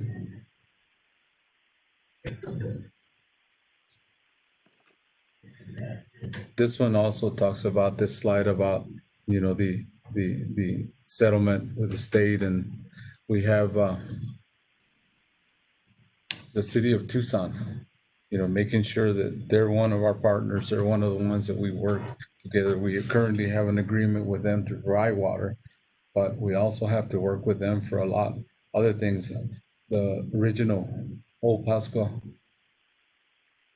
community is actually in the city of Tucson, and we've been there for a long time, even before the city was a city, I think. So the water agreement and all the things with the city of Tucson are very important, and our partnerships with them, along with Pima County, are very important. So next slide, please.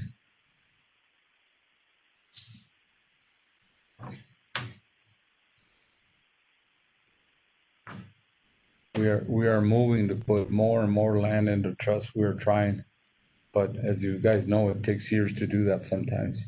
And when we start looking at, you know, the things that are attached to pieces of land are water settlements, and we must keep them side by side and strengthen them even more when we start looking at acquiring the land. Next slide, please.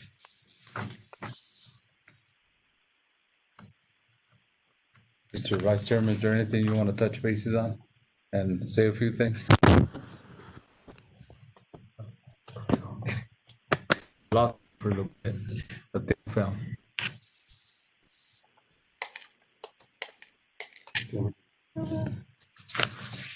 Can you still hear us?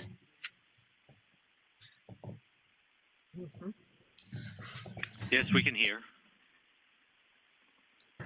Thank you. The little computer thing fell down, so I thank you guys very much. I thank you, board. I thank you, Mr. Chair, hosting this, and you know, for us, I think there are no options. This is something that we have all struggled with once we started trying to put land into trust, and that was, you know, the state stance and the governor's stance to give up, you know, acquiring more lands. When I start looking at 20,000 on 202 acres, there's not enough land, especially when you're in the floodplain. Blackwash runs through here, and you cannot develop on it. There are a lot of things that protect those watersheds and those waterways, and part of it affects what we build and how we build a home here on the reservation. Any questions? So, Chairman, we do have about 5 minutes left on your time slot if you're willing to entertain questions. Again, as we did before, those council members who have questions could unmute and ask the chairman if you so desire. So, again, it might take a little pause here or there. In our virtual world, we will wait to see if there are any questions from council members for a minute or two here. Director Bushatsky, this is Tim Tomier, and not presenting a question, more of just a comment that we support the GWAICC and our opportunity to continue to work together on our current water agreements together and looking toward the future and how we can support one another moving forward. And I thank the chairman for the presentation. Thanks, Tim. Thank you, sir. And for us, I mean, we must work together. You know, we're truly partners in this land, whether you're tribal or non-tribal. I know that all the municipalities, whether they're city, county, or everybody looks at water and how is it going and what is it doing. And I think if we sit more on the table and we really talk about it, our elders used to say the only way we're going to get to a good understanding is to be able to communicate and talk to each other. And, you know, even though we might not all agree, but we still have to talk to each other and make sure that all presentations and all views are looked at for a true way of doing a water settlement. So thank you, sir.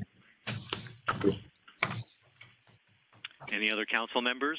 We'll pause a second again. I'd like to ask a question.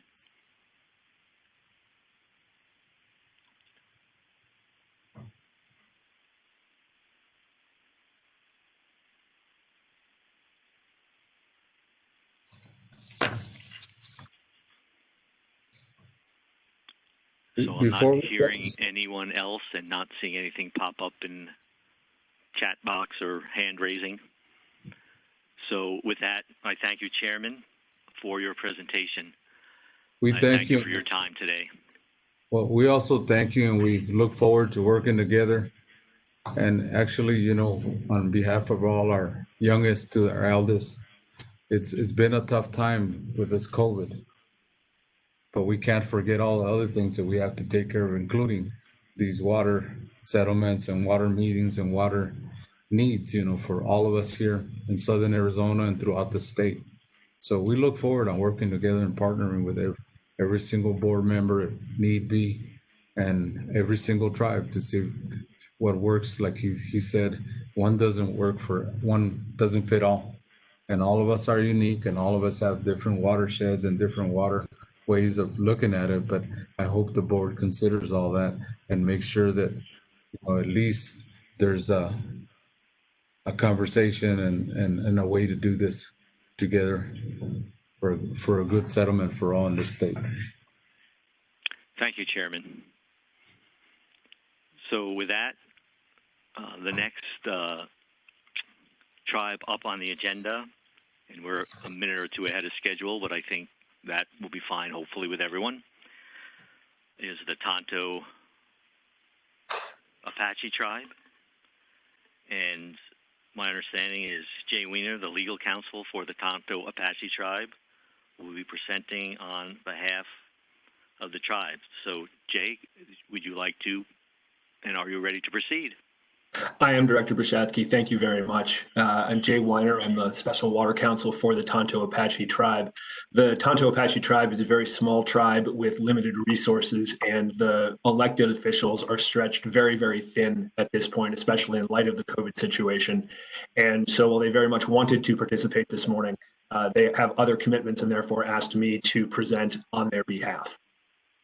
As you've heard from prior presenters, from prior tribal elected leadership, the policy positions staked out by the state of Arizona as they apply to this fee to trust waiver and as they apply to demanding that tribes waive the right to invoke groundwater protections are two very significant impediments to settlement. The fee to trust issue in particular makes it almost impossible for the Tonto Apache tribe to be able to reach an equitable settlement with the state of Arizona, which is incredibly frustrating for us because were that issue not interposed into the negotiations, we believe that we are very, very close to being able to finish a settlement. And indeed, prior to the state of Arizona walking away from the negotiating table because of our public advocacy in opposition to these policy positions, we were hoping to be able to have a settlement done by the end of this year. That does not look possible at this point because the state of Arizona has left the negotiating table with us. And to understand why this is such a significant and important issue to the Tonto Apache tribe, it's really important to understand the tribe's history and their present circumstances. And with that, if we can move to the next slide, please.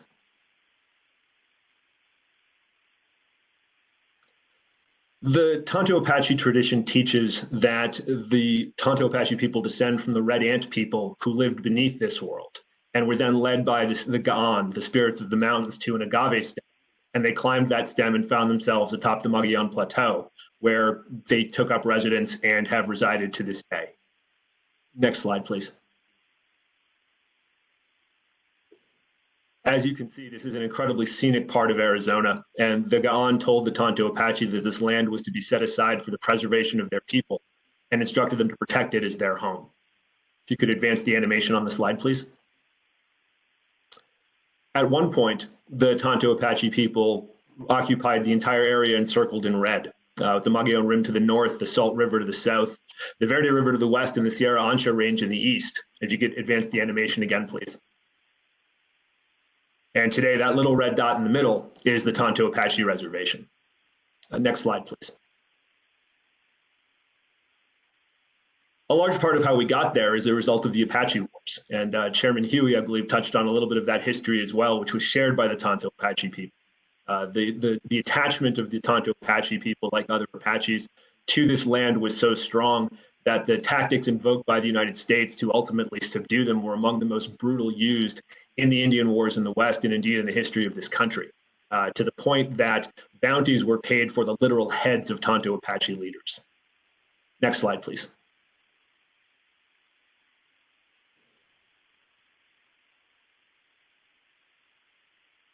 Ultimately, and Chairman Huey touched on this as well, the Tonto Apache were among the people who were interned in Camp Verde after the conclusion of the Apache Wars. And then subsequently, if you could advance the animation, please.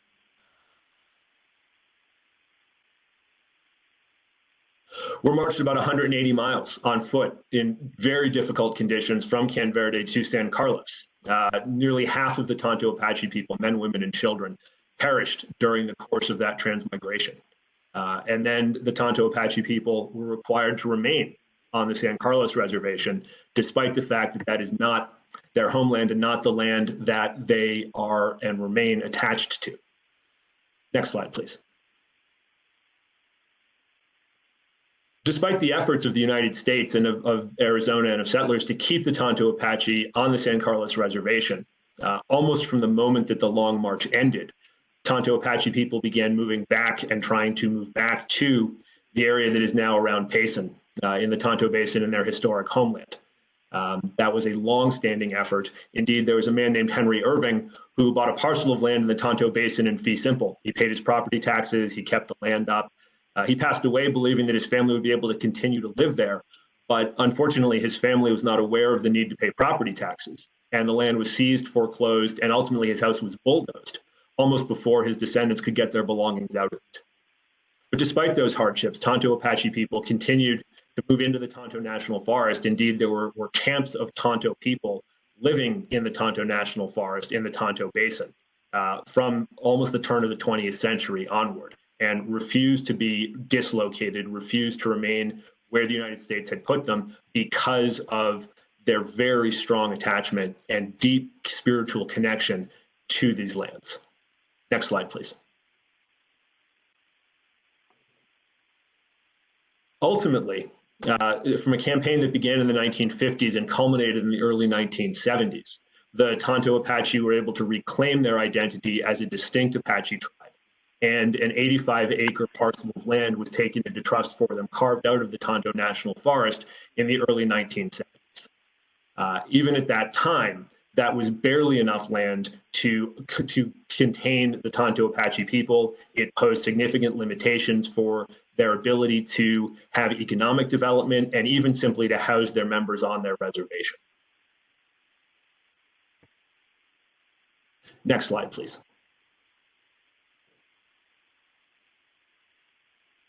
And those challenges are reflected as you look at the average annual incomes for Tonto Apache people through the early 2010s. There was significant on-reservation poverty. There were large challenges that were faced. And yet at the same time, if you could advance the animation, please. The Tonto Apache, as a proud and fiercely independent people, relied very little on sources of federal supplemental income and instead did their best to fend for themselves. In recent years, they were able to open the Mazatzal Casino and Hotel starting in 2007, which unfortunately was not the world's greatest timing given the financial catastrophe that occurred in 2008, 2009. But since then, the tribe has been able to advance economically and in fact now is among the largest employers in Payson, Arizona, employing both tribal and non-tribal members at the casino.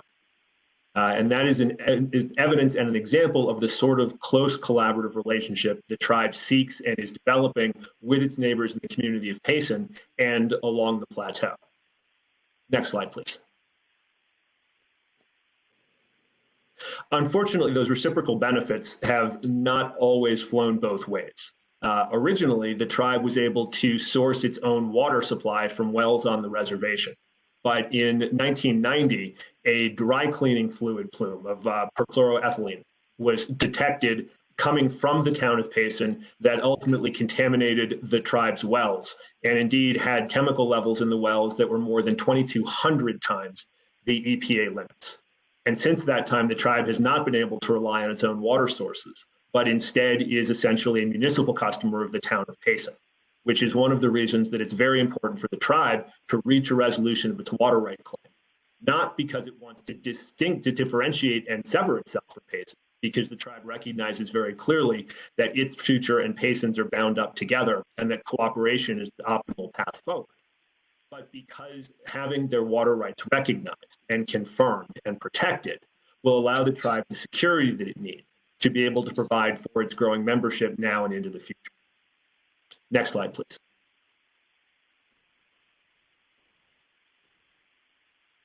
And the cooperative relationship that I'm talking about continued even during this period of groundwater contamination when the tribe was scrambling to figure out its water sources.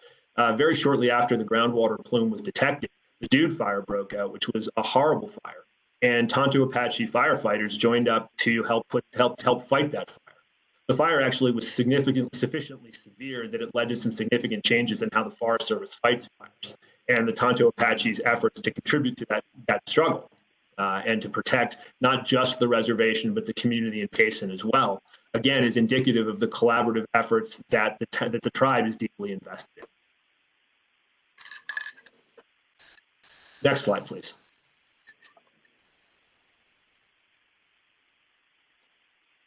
And the sort of heroism that was demonstrated by the Tonto Apache firefighters during the Jude Fire has a long legacy. Obviously, they fought hard and strong during the Apache Wars, and then during World War II, Tonto Apache tribal members such as Paul Burdett served as code talkers in the U.S. war effort. And ironically, at the time, Paul Burdett was only recognized as a San Carlos Apache Indian, despite the fact, and with no offense intended at San Carlos, despite the fact that he continued to believe himself and to see himself as a Tonto Apache Indian. And fortunately, that historical legacy was rectified in 2008 when the U.S. Mint authorized the striking of these gold coins to commemorate his efforts that you will see on the coin, as opposed to the World War II commemorative plaque where Tonto is not listed. That on the coin, Paul Burdett is in fact recognized as a Tonto Apache tribal member, which is something that was very important to him and his family. Unfortunately, Mr. Burdett did not live long enough to see the coin, but he had lived long enough to see the recognition of the Tonto Apache tribe and the tribe's ability to reoccupy its homeland in the Payson area. Next slide, please. So the lands in red on this map are Indian reservations in Arizona. And if you squint, if you look inside the yellow circle, you can perhaps pick out, and it's even smaller on the screen than it is on the PowerPoint, the Tonto Apache Reservation, which is tiny. And in fact, it was originally, as I'd mentioned before, 85 acres. And in 2015, working with our neighbors in the town of Payson and working with the United States, the tribe was able to roughly quadruple the size of its reservation from those 85 acres to what it is currently, which is barely more than half a square mile. And the tribe used the administrative fee to trust process to do that. And the reason that that was so critical for the tribe is that the tribe has as a paramount goal the ability to house its membership on the reservation, recognizing the longstanding connection of the Tonto Apache people to the land. And at presently, even with the additional land that was taken into the trust in 2015 and the tribe's small numbers, there is nevertheless not enough land on the reservation to ultimately be able to house the tribe's current and growing membership. The tribe is currently actively engaged in building new housing on this recently acquired trust land to be able to move more members in, and intends and wishes to continue to do so into the future.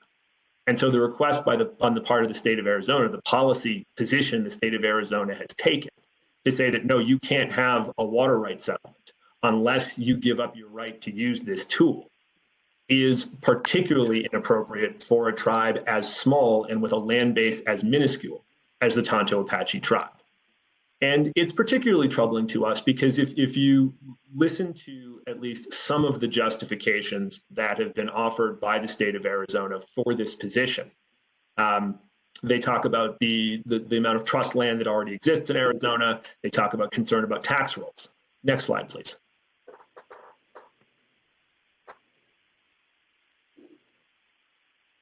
Those are precisely the sort of conditions, if you look particularly at bullet 4 on this list, those are among the factors that absolutely must be considered and addressed in any trust land acquisition done through the administrative process, like the Tonto Apache tribe used in 2015.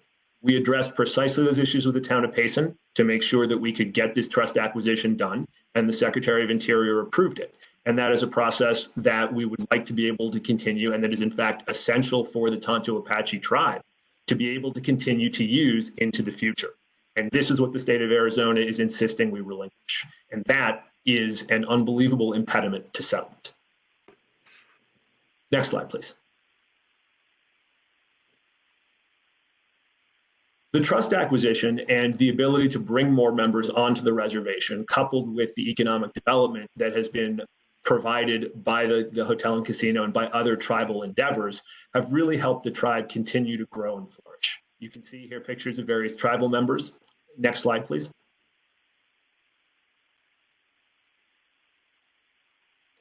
And this slide, we'll move to the next slide in a second, and also to help by virtue of being able to house tribal members on the reservation to connect and to strengthen and to reinvigorate Tonto Apache culture. What you see here is the crest of the Tonto Apache tribe, and on the flag, you will notice there are 4 headdresses and a color next to each of them. And these represent the colors of the mountains surrounding the reservation, the black, the white, the yellow, and the blue. And they also represent the view of the world from the Tonto Apache Nation.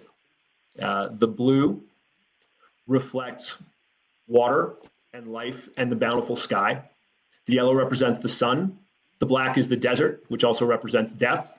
And the white is life and snow. And these are critical symbols to the Tonto Apache people. Next slide, please. Indeed, one of the tribe's major celebrations is on Recognition Day, which culminates in this ceremony where dancers take on the spirit of the Ga'an to again symbolize and to symbolize and to reinvigorate the tribe's connection to the land and to the spirits of its ancestors. Next, advance the animation, please.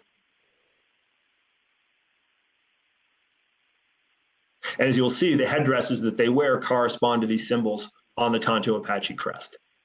Next slide, please. And again, if you look at these slides and these pictures of the Tonto Apache people, I want to draw your attention to several of them. If you look at the bottom left, that is former tribal chairwoman Vivian Burdette presenting a check to the Payson High School football program. Again, reflecting the tribe's commitment to be good and collaborative neighbors with Payson and with others on the Plateau community. On top left, you have Tonto Apache royalty, which again illustrates the youth and the growing nature of the Tonto Apache tribe. And on the top right is then Assistant Secretary for Indian Affairs Kevin Washburn signing the proclamation that took the additional lands into trust in 2015. Next slide, please.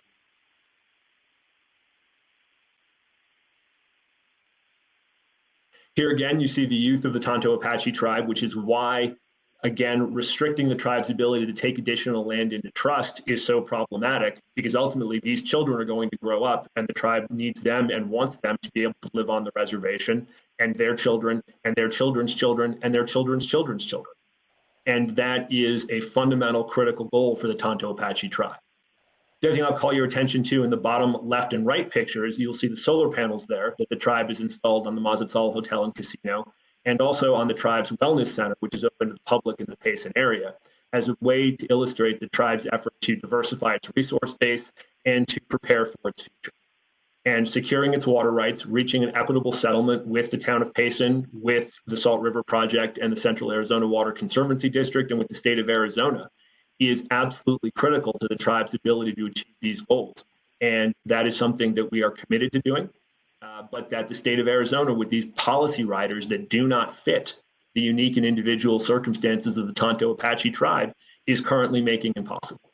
And we would ask you, and we appreciate the opportunity to address the council today, that as you think about water policy issues in the state of Arizona, and as you evaluate the state of Arizona's positions, particularly as it relates to Indian water rights settlements, you think really hard about why these blanket policies have been put forward and whether they are really constructive for the state of Arizona, for all of its citizens, tribal members and non-members alike, in reaching the sort of win-win solutions that water rights settlements really have the capacity to be.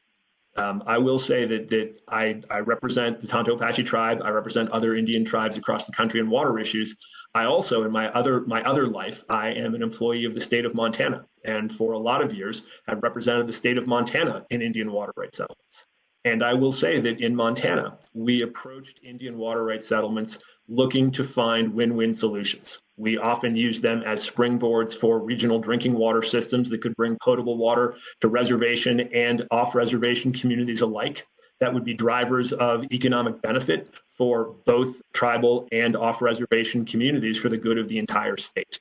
And I would really encourage the state of Arizona, and I would really encourage this council to take a hard look at where Arizona is right now in relation to tribes, particularly when it comes to water rights settlements, and to think about whether the path that you are on is a sustainable path and is a path that is one that is intentionally and carefully constructed to lead to success and predictability, and ultimately for the state and all of its people and all of its tribes to be able to succeed and thrive into the future.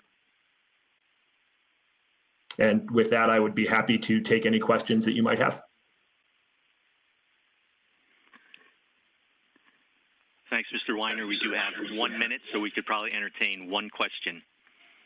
Any council members like to ask a question? We'll give you an opportunity to unmute.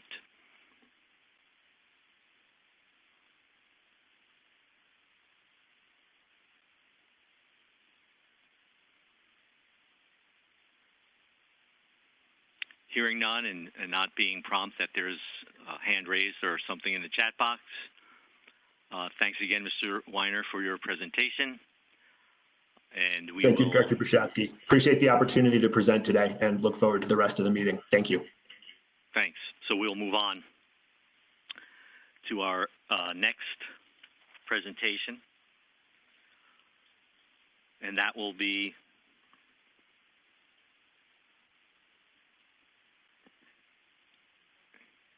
the San Juan Southern Paiute Tribe. I'd like to welcome President Carleen Yellowhair, who will present on behalf of the San Juan Southern Paiute Tribe. And President, are you ready, since we're a little bit off of our original agenda? Looks like we're calling up the presentation. Good morning, afternoon, my time. My name is Carleen Yellowhair. I'm the president of the San Juan Southern Paiute Tribe. We're a small Indian tribe located in northern Arizona and a small part of southern Utah. Thank you, Director Brushatsky, for the invitation to present on behalf of the San Juan Southern Paiute Tribe. I'm always happy to discuss the future of my tribe, and as with our tribal brothers and sisters on the call today, we know that the future of our tribes require access to clean and secure water for our people. So you can go to slide number 2. I have a presentation outline. I would like to begin my presentation with a brief history of my people, as well as a discussion of land on which we are building our future. After that, I will discuss a bit about our participation in the Little Colorado River General Stream Adjudication and our participation and goals for the settlement of our water rights. Our tribe, next slide. Our tribe, the San Juan Southern Paiute Tribe, is a small tribe that has resided in our Aboriginal territories in Arizona and Utah since time immemorial. While we have always been here, our tribe only gained federal recognition by the United States in 1989. Even though the United States was late in recognizing our tribe, we have always lived in our traditional territory, including well after the arrival of settlers. We have our own Paiute language and our own distinct culture and our own form of government, which is distinct from our neighbors, the Navajo Nation and the Hopi tribe. Next slide.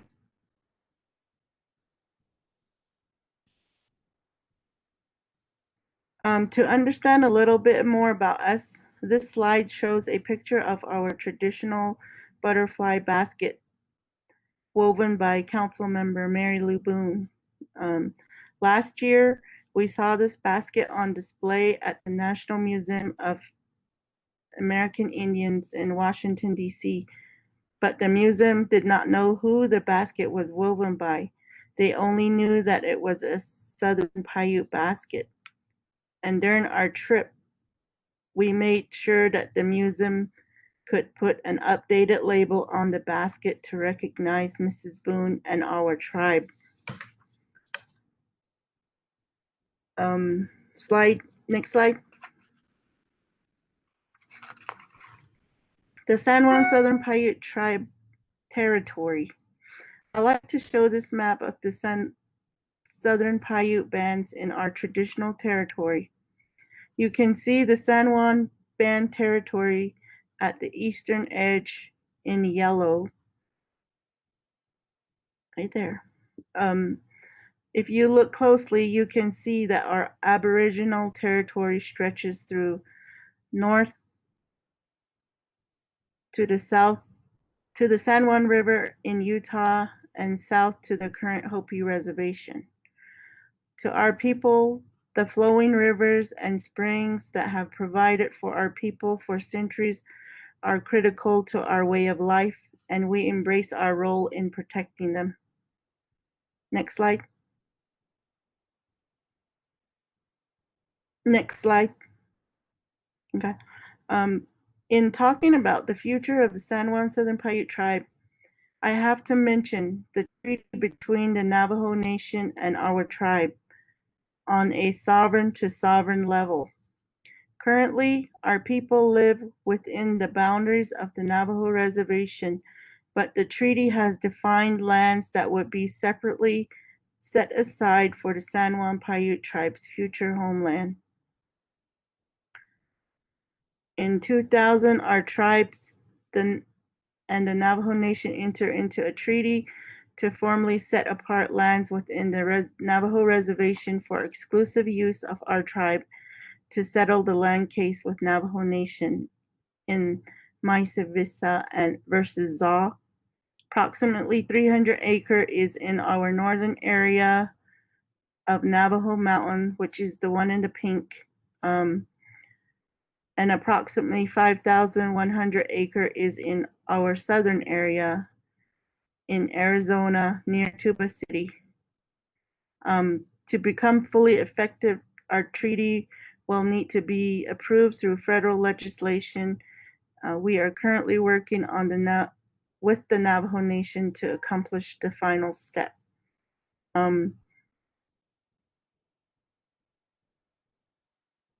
So we're working forward with Navajo Nation, and it's looking promising. Slide number 7. The San Juan Southern Paiute Tribe's challenges: water, housing, and public health. While I'm optimistic about the future of our tribe, my people have many challenges to deal with now and going forward, much of which is tied to our lack of clean and sustainable water for our people. One of the most pressing issues is this chronic lack of housing and safer water for our families.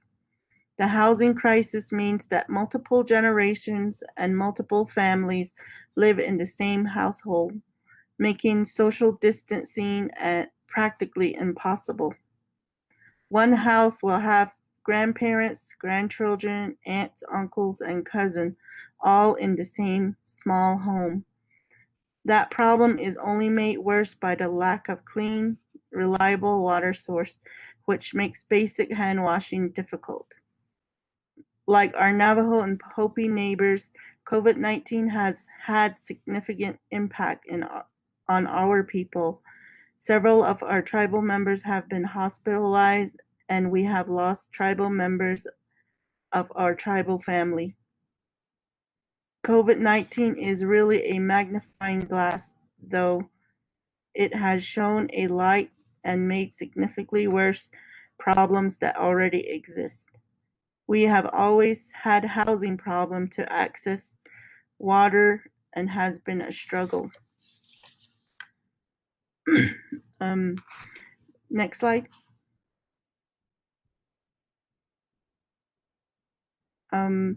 Challenges of the COVID-19 shortages and rationing at the grocery stores has led to tribal members to pursue gardening, and lack of water infrastructure makes gardening and small-scale agriculture very difficult.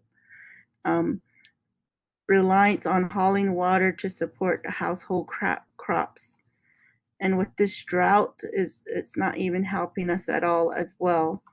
Most of our ponds and streams are dried out. This crisis demonstrates a true need to ensure that our tribal members have access to clean and reliable water source. Achieving a water settlement is one way that we could ensure that access to water to help ensure a healthy future for our tribe. Next slide.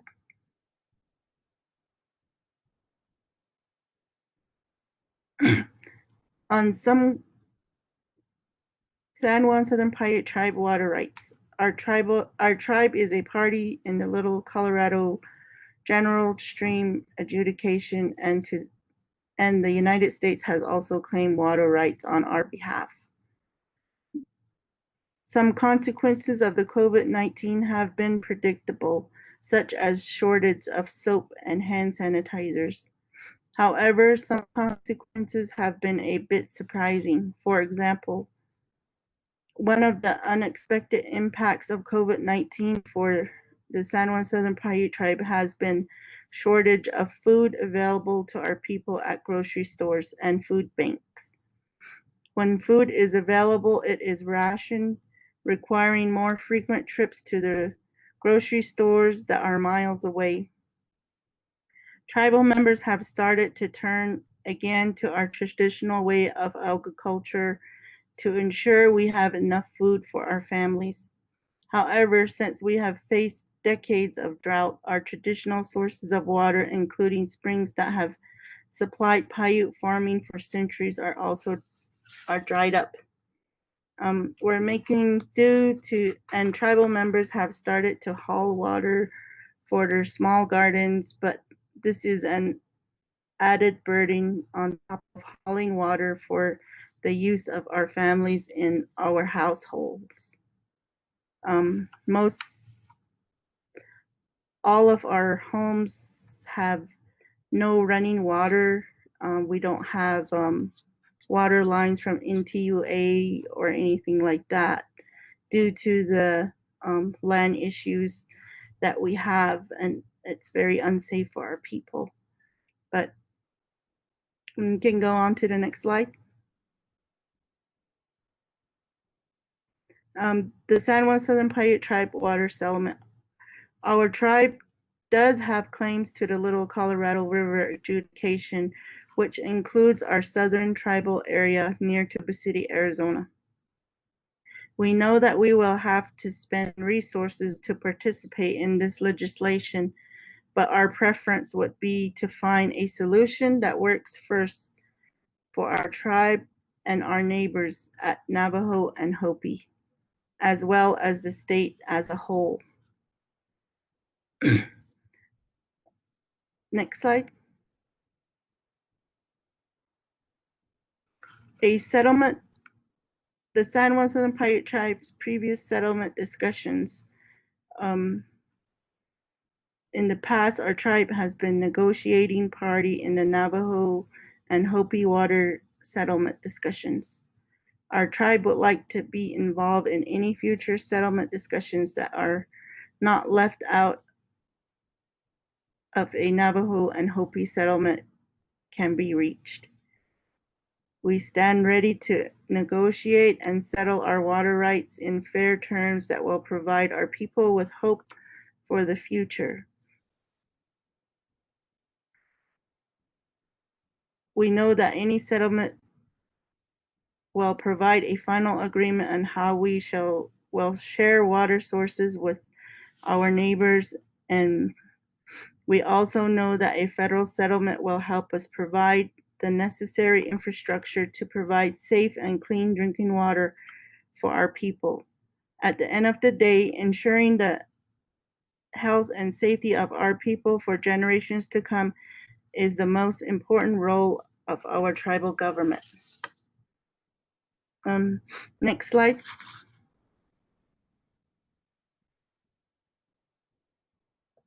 Previous waters. In the past, our tribe has participated in the Navajo and Hopi settlement discussions. We would expect to be involved in the future settlement discussions. Okay. Number 12. So again, I would like to thank you, Director Bishotsky, for the invitation to present. As I have said, I'm optimistic about our future, even in these hard times. I'm hopeful that the attention caused by this awful COVID-19 pandemic and the need to ensure safe and reliable water services to our people will encourage all parties to take seriously the need to work hard for achieving a water settlement. The San Juan Southern Paiute Tribe is ready to participate and find a way to ensure our people can thrive well into the future. And thank you everyone for listening today, for your time to hear from and learn about our tribe. Thank you.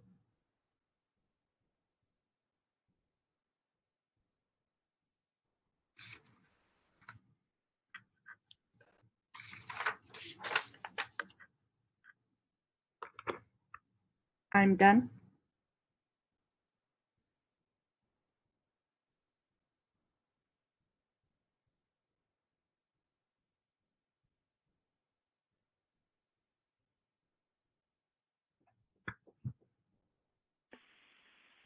So, President Yellowhair, there's 5 minutes left or so in your time slot. I don't know if you'd like to entertain questions from the council. Sure. So again, any council members that would like to ask questions, you would need to unmute yourself, and we'll give that a minute or two here.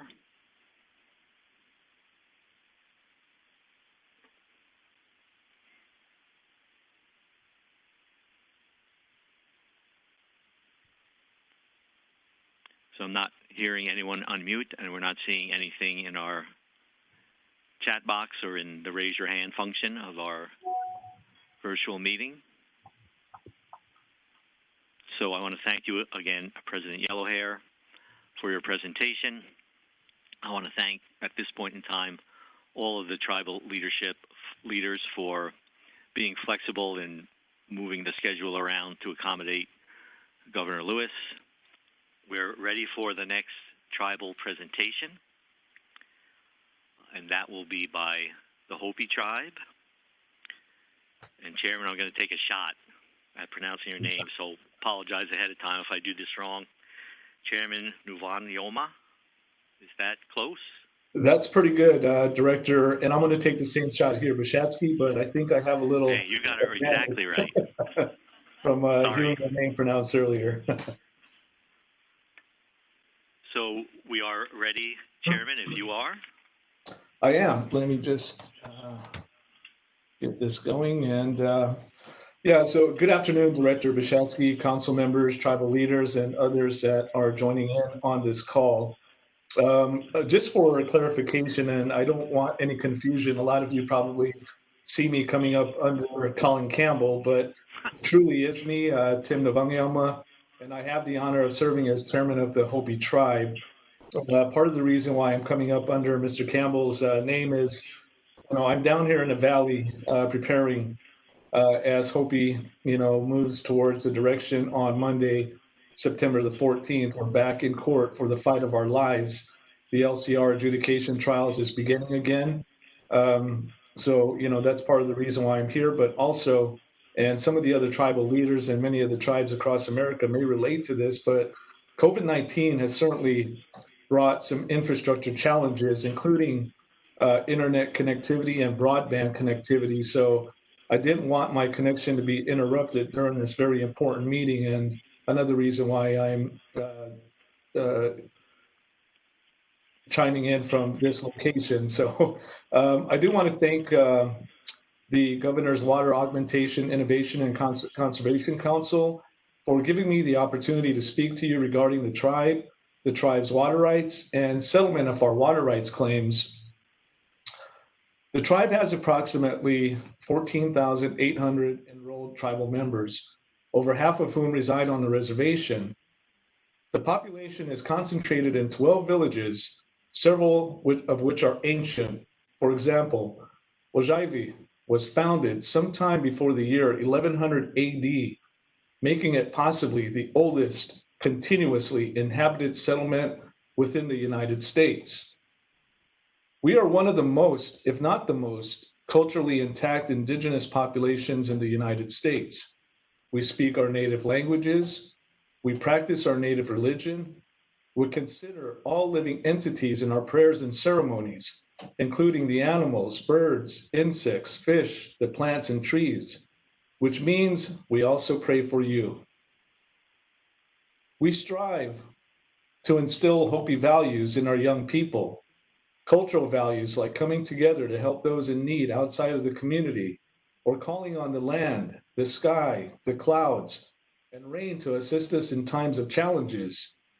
It has been said that to be a Hopi is to be a steward of the earth, a caretaker of the land and the water. It has also been said that in Hopi culture, everything is about water. Water is life. Water is the beginning and end of the cycle of life. Our connection to water is very sacred and intimate. As human beings, we are made primarily of water. We strongly believe our spirits also aid in providing water to all those who can benefit from the water. Our relationship with water is so significant that we recognize how intricate the balance and harmony of living with nature is, and it requires a constant dialogue and conversation with water.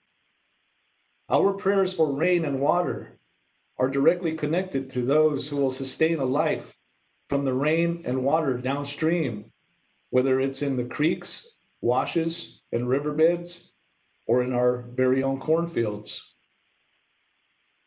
Hopi's ancestral land base, what we call Hopititsqua, is bounded to the north by the mainstream Colorado River, to the west by the San Francisco Mountains, to the south by the Mogollon Rim, and to the east by Woodruff Butte, Lupton Point, and the entrance to Canyon de Chelly.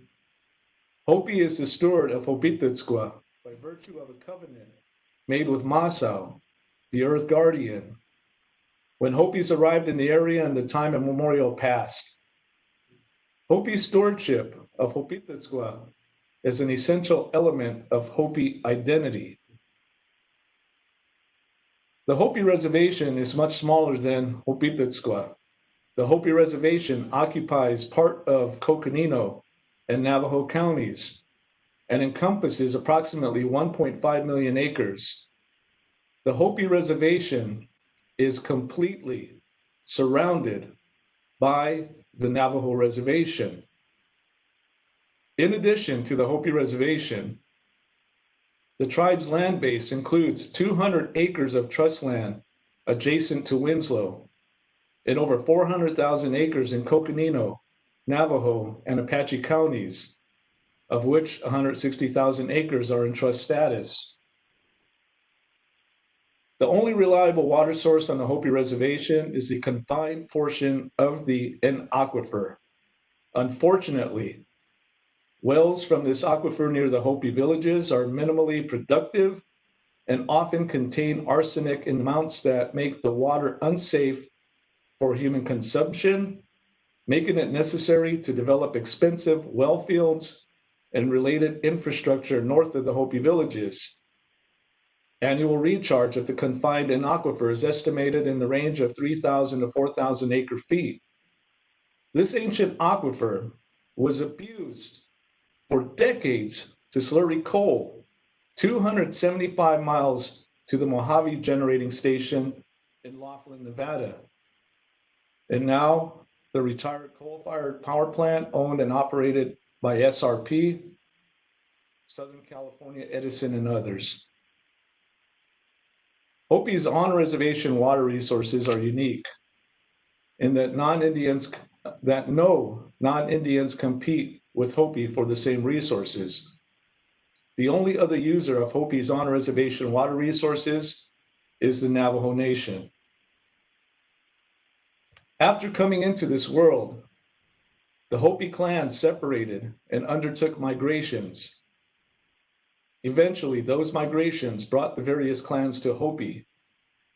Upon arrival at Hopi, new clans were allowed to settle only after demonstrating that they had something to offer that would benefit Hopi as a whole. In 1541, a detachment of the Coronado expedition visited the region and reported finding the Hopis living in villages on mesa tops, cultivating adjacent fields, and tending their flocks and herds. Unlike the New Mexico pueblos, the Spanish never succeeded in establishing a permanent presence or control at Hopi. Our isolation was our protection. But the Spanish weren't the only newcomers to the region. In the years between the arrival of the Spanish and American annexation in 1848, Hopi increasingly came into conflict with Navajo, a nomadic, pastoralist, raiding people. And following the American annexation, the conflict got worse. With annexation, Navajos became blocked by American military might from land settled by peoples of European descent. They were not blocked, however, from encroaching on Hopitlitzqua. The result was a catastrophe for Hopi. In 1882, the United States attempted to protect Hopi from Navajo and Mormon incursion by establishing a reservation for Hopi. The attempt was an utter failure insofar as concerned the Navajos. Navajo herds and flocks overran the then rich grasslands of large portions of Hopitlitzqua. The United States did little, if anything, to stop them. Between 1884 and 1934, the United States enlarged the Navajo reservation until the Navajo reservation completely surrounded the Hopi reservation. Hopi rights in Hopitlitzqua and the 1882 reservation were ignored. Eventually, the courts of the United States rationalized the Navajo occupation of large portions of the 1882 reservation by ruling that by failing to stop Navajo encroachment onto Hopi land, the United States was deemed to have legally settled Navajos on Hopi land. Eventually, over Hopi's objection, Hopi's reservation was partitioned between Hopi and Navajo. But even that wasn't the end of the trouble. Following the partition, Navajo trespassers refused to leave Hopi land, and the United States and Arizona sought a way to avoid the embarrassment of a forcible relocation of Navajo trespassers. In 1996, after more than a decade of negotiations, the United States, Arizona, and Hopi made a deal. If Hopi would give Navajo trespassers 75-year leases, the United States would pay Hopi $50 million. With that money, Hopi could buy ranches in northern Arizona and have up to 50,000 acres taken into trust for Hopi. And the state of Arizona agreed that if Hopi bought checkerboarded ranches, the United States could condemn the interspersed state land within the ranches with Hopi money, so that the state land could also go into trust for Hopi. In the wake of the 1996 deal, Hopi quickly bought ranches in Coconino, Navajo, and Apache counties. The acquired ranches include about 140,000 acres of landlocked, low-value grazing land that is interspersed in a checkerboard pattern within Hopi trust land. In 2003, then Hopi Chairman Wayne Taylor and then State Land Commissioner Mark Winkleman met in the commissioner's private conference room and in the presence of witnesses made and shook hands on a deal that would allow the condemnation to move forward. 17 years after that handshake, 24 years after the 1996 deal, the state has yet to do what it promised to do: allow the condemnation to proceed. Hopi is entitled to all water necessary for the Hopi Reservation to be a permanent, economically viable, and self-sufficient homeland for the Hopi people.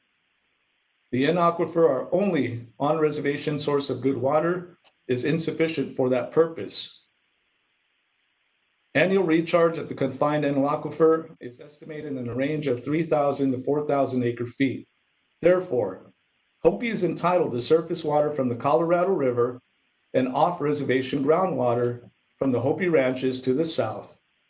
In fact, Congress expressly provided in the 1996 deal that water from lands taken into trust for Hopi could be used on the Hopi reservation.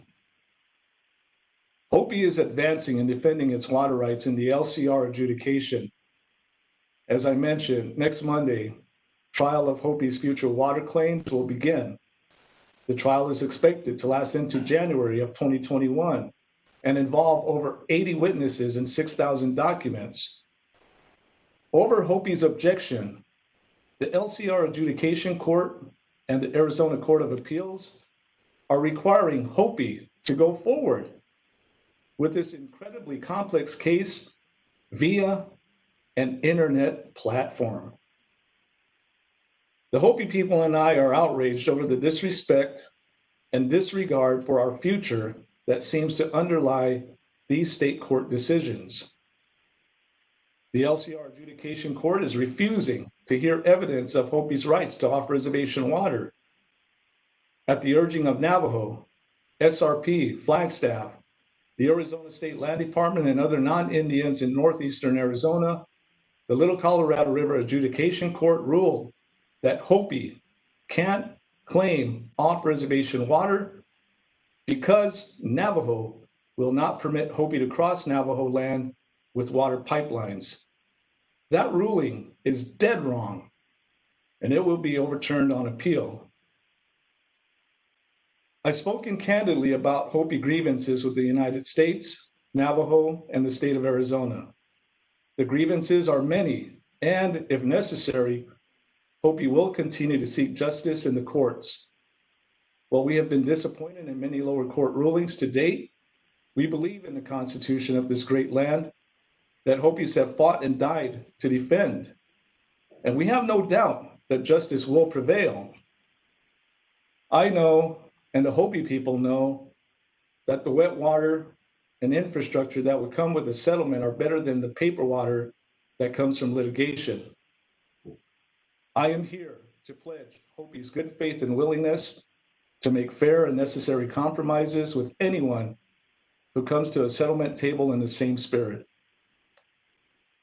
To Navajo, there is no sugarcoating our history of conflict, but I know, and I know you know, that at individual and community levels, the walls between us have been coming down for a long time. My administration is prepared to try to move on. In fact, Hopi and Navajo negotiators have made progress recently regarding water issues that have been major stumbling blocks to settlement for decades. Let's keep it moving along. To Arizona, I have no problem with shrewd negotiators, but you can't have all the water. And you should recognize that difficult settlements are founded on trust. Unfulfilled promises are not conducive to trust. In closing, I call on the governor to immediately concur in the 1996 Act condemnation of state trust land.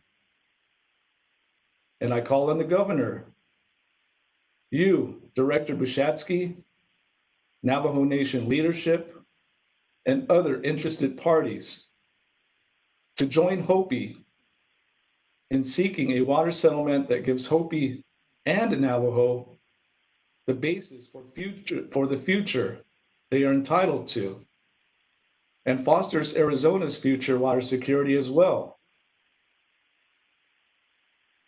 Director Bushatsky, Council, I do want to thank you for the opportunity to address the Council today. If there's still some time remaining, I am available to answer any questions that Council members may have. Thank you, Director. Thank you, Chairman. We do have 4 minutes remaining, and I will again ask Council members to unmute themselves if they would like to ask the chairman questions. And again, we'll pause a bit for the technology to kick in.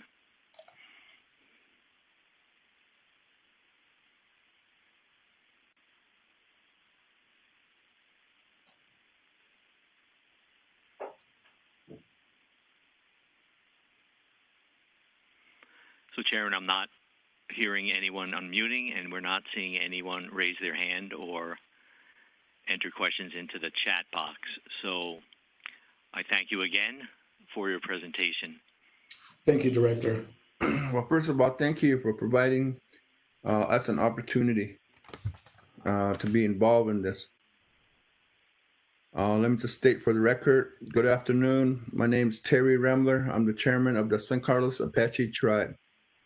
On behalf of the more than 17,000 members of my tribe, thank you for the opportunity to present comments on what we call in Apache, Tu, which means water. For the record, on April 10, 2020, I submitted detailed comments on the tribe's water concerns to Governor Doug Ducey and Tom Bushatsky. Excuse me if I didn't pronounce that right. It is my hope. Great, Chairman. Okay, thank you. It is my hope that everyone on the council has read our comments. First, I have to say that these past few months have been a shock to us all. I want to thank the governor and everyone here today for helping control the spread of the COVID-19 virus. This pandemic shows yet another critical use for water, sanitizing. We've all been washing our hands with soap and water like never before. On our reservation, however, we do not have an adequate supply of water.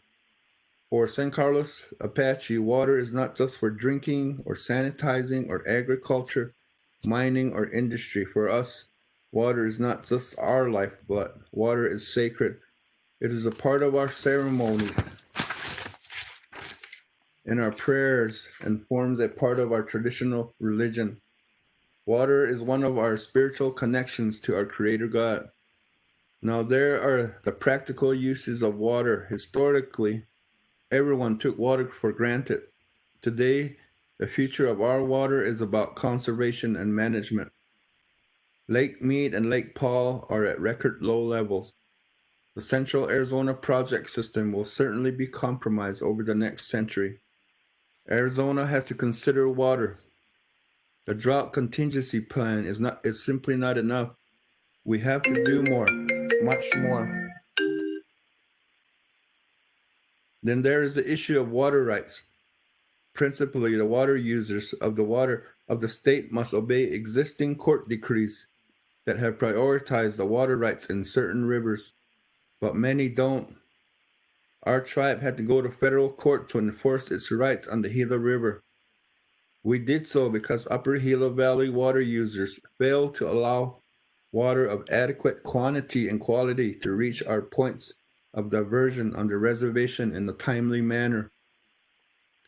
In our view, the tribe is the only user that has adhered to the federal court GWAICC number 59 decree.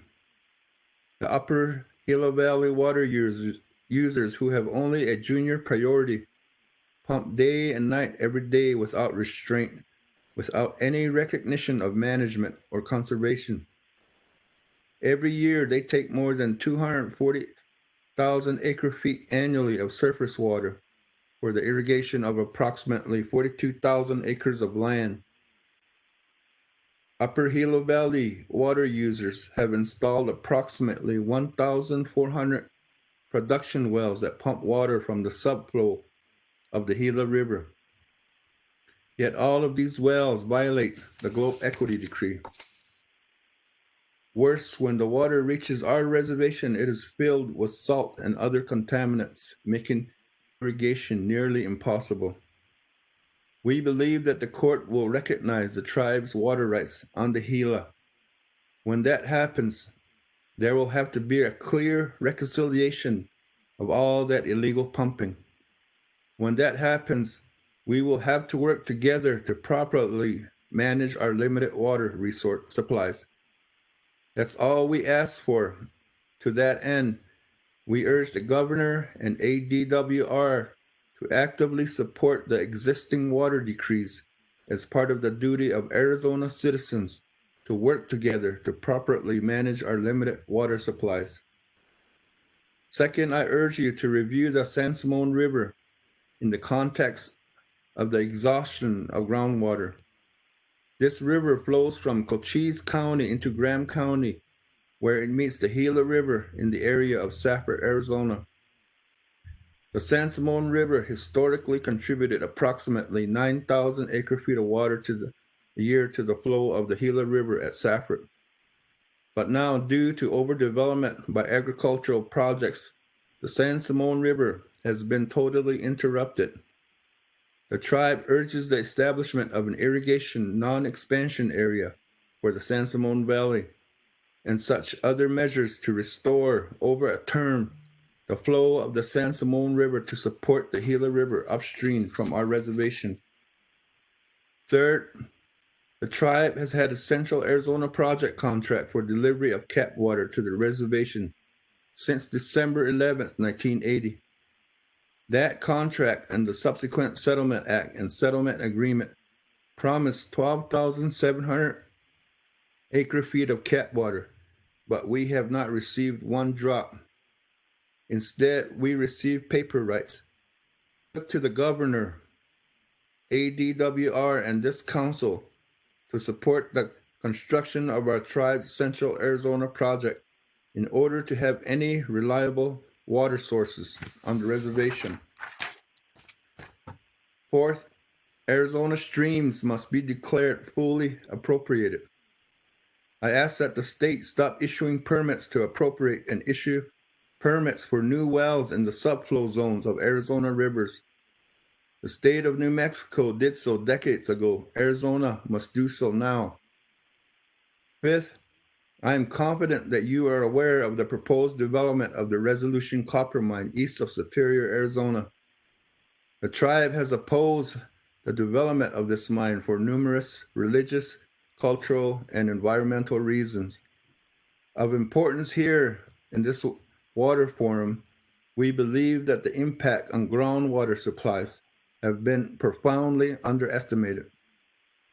RCM will use between 680,000 and 775,000 acre-feet of groundwater over 40 years, the life of the mine, of which 70% will be pumped from a large network of new extraction wells in the East Salt River Valley.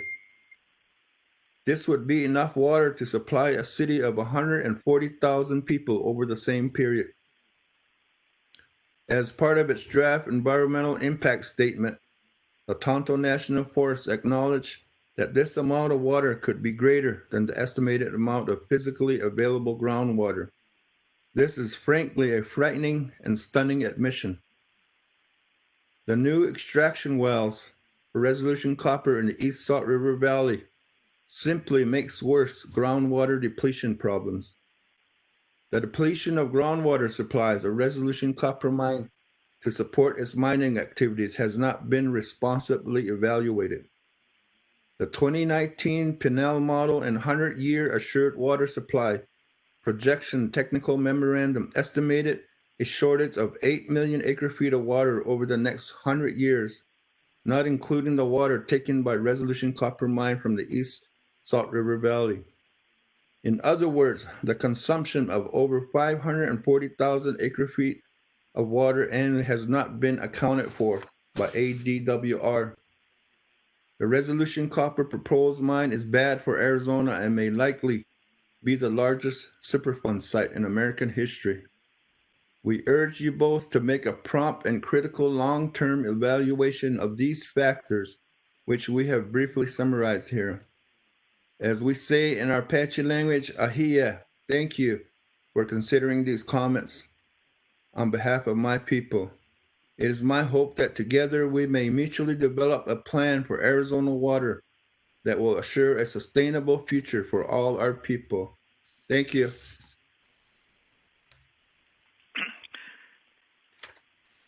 Thank you, Chairman. So I'm not sure if you've been on the meeting to date, but You have about 10 minutes left in the time slot when we've been asking the presenters if they would like to entertain questions in the remaining time frame. If you would like to do that, Chairman. Yes, that's fine. So I will then again ask members of the council who would like to ask the chairman any questions to please unmute themselves. And again, we'll take a second here for the technology to catch up.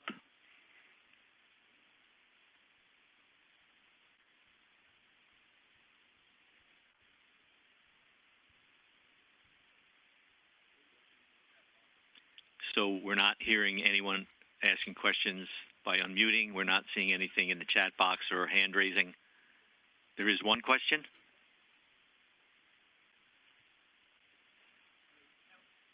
Yeah, no questions. So okay. We will thank you yet again, Chairman, for your presentation and for the time you spent with us today. And our next presentation is by the Gila River Indian community, and we understand Governor Lewis will be available at 1:30, closer to the schedule we laid out this morning. So we will be taking a break between now and 1:30 until Governor Lewis becomes available to do his presentation. So I ask for your patience. Thank you.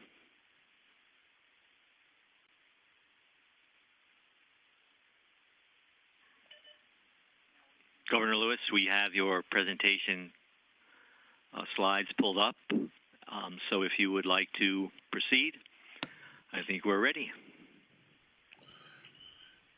Okay, thank you, Mr. Bishotsky. Thank you, everyone on the line. I appreciate your patience. I was on a House of Representatives hearing, and I appreciate the time consideration. Leader Fernandez, I'd like to just to also recognize her as well, and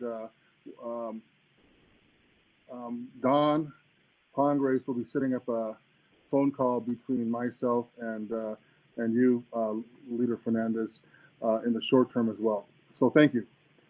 And again, thank you for having me here today. It's nice to talk about something else other than COVID-19 for a change. And I know many of my fellow tribal leaders here today have been sharing their experience in trying to reach a settlement of their water rights claims. And I'm here to offer the perspective of the Gila River Indian community, a tribe that has already settled and has been actively implementing its settlement for over 15 years now. I know some of what I have to say you've already heard, but I hope I can offer some insight for those who are still negotiating their settlements. Next slide, please. So we all know that tribes have tended to have senior water rights in the West, but they don't have the money to get much of this water delivered to their lands and turn their paper rights into wet water. And in contrast, the federal government and states have for many years subsidized the development of water infrastructure for the benefit of non-Indians, often at the expense of the first users of this water, Native tribes. And that's the story of the West. Now, as a tribal people, we can be upset by this history, and it is. Don't get me wrong, it's a shameful history. But the reality is tribes do not have the political leverage to totally right these wrongs. I know in the final analysis, there is only so much water. There's only so much money that is going to be put on the table for tribes to get wet water. And with these limited resources, the key for a successful settlement is a clearly defined goal that is politically feasible, both, of course, from the outside and from the inside, externally and internally. And what can you achieve in this specific moment in time with the people you are negotiating with the political leaders who need to approve the settlement, and with your own constituents, your own tribal leaders as well. Your own tribal members as well. Next slide, please.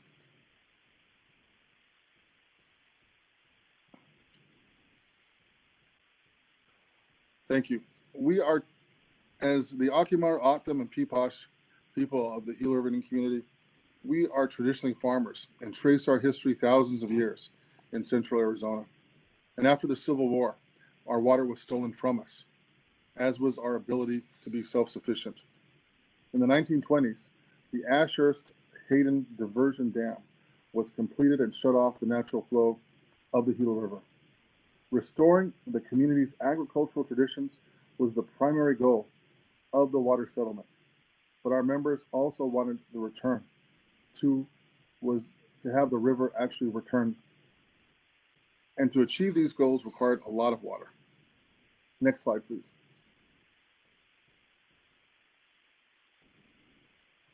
The settlement established an annual right of 653,500 acre feet, although our total claim was much larger. It also provided funding to rehab and build new irrigation infrastructure, and it also included funding to help cover the cost of water deliveries. That was intended to have the blended cost of water be equal to pumping an acre foot of water on the reservation, which is a little over $20 an acre foot at that time. So the settlement provided funding to turn our paper rights into wet water. The settlement also provided a key framework for future tribes to use to negotiate their settlements. First, it provided a final division of the CEP water entitlement between the state and federal users, making it possible to develop water budgets for tribal settlements, knowing where such water may come from. And second, it also included a funding mechanism for future water settlements by setting aside a portion of the lower Colorado River Basin Fund for this purpose. And these benefits, of course, were not without countervailing consideration, but they were important. And next slide, please.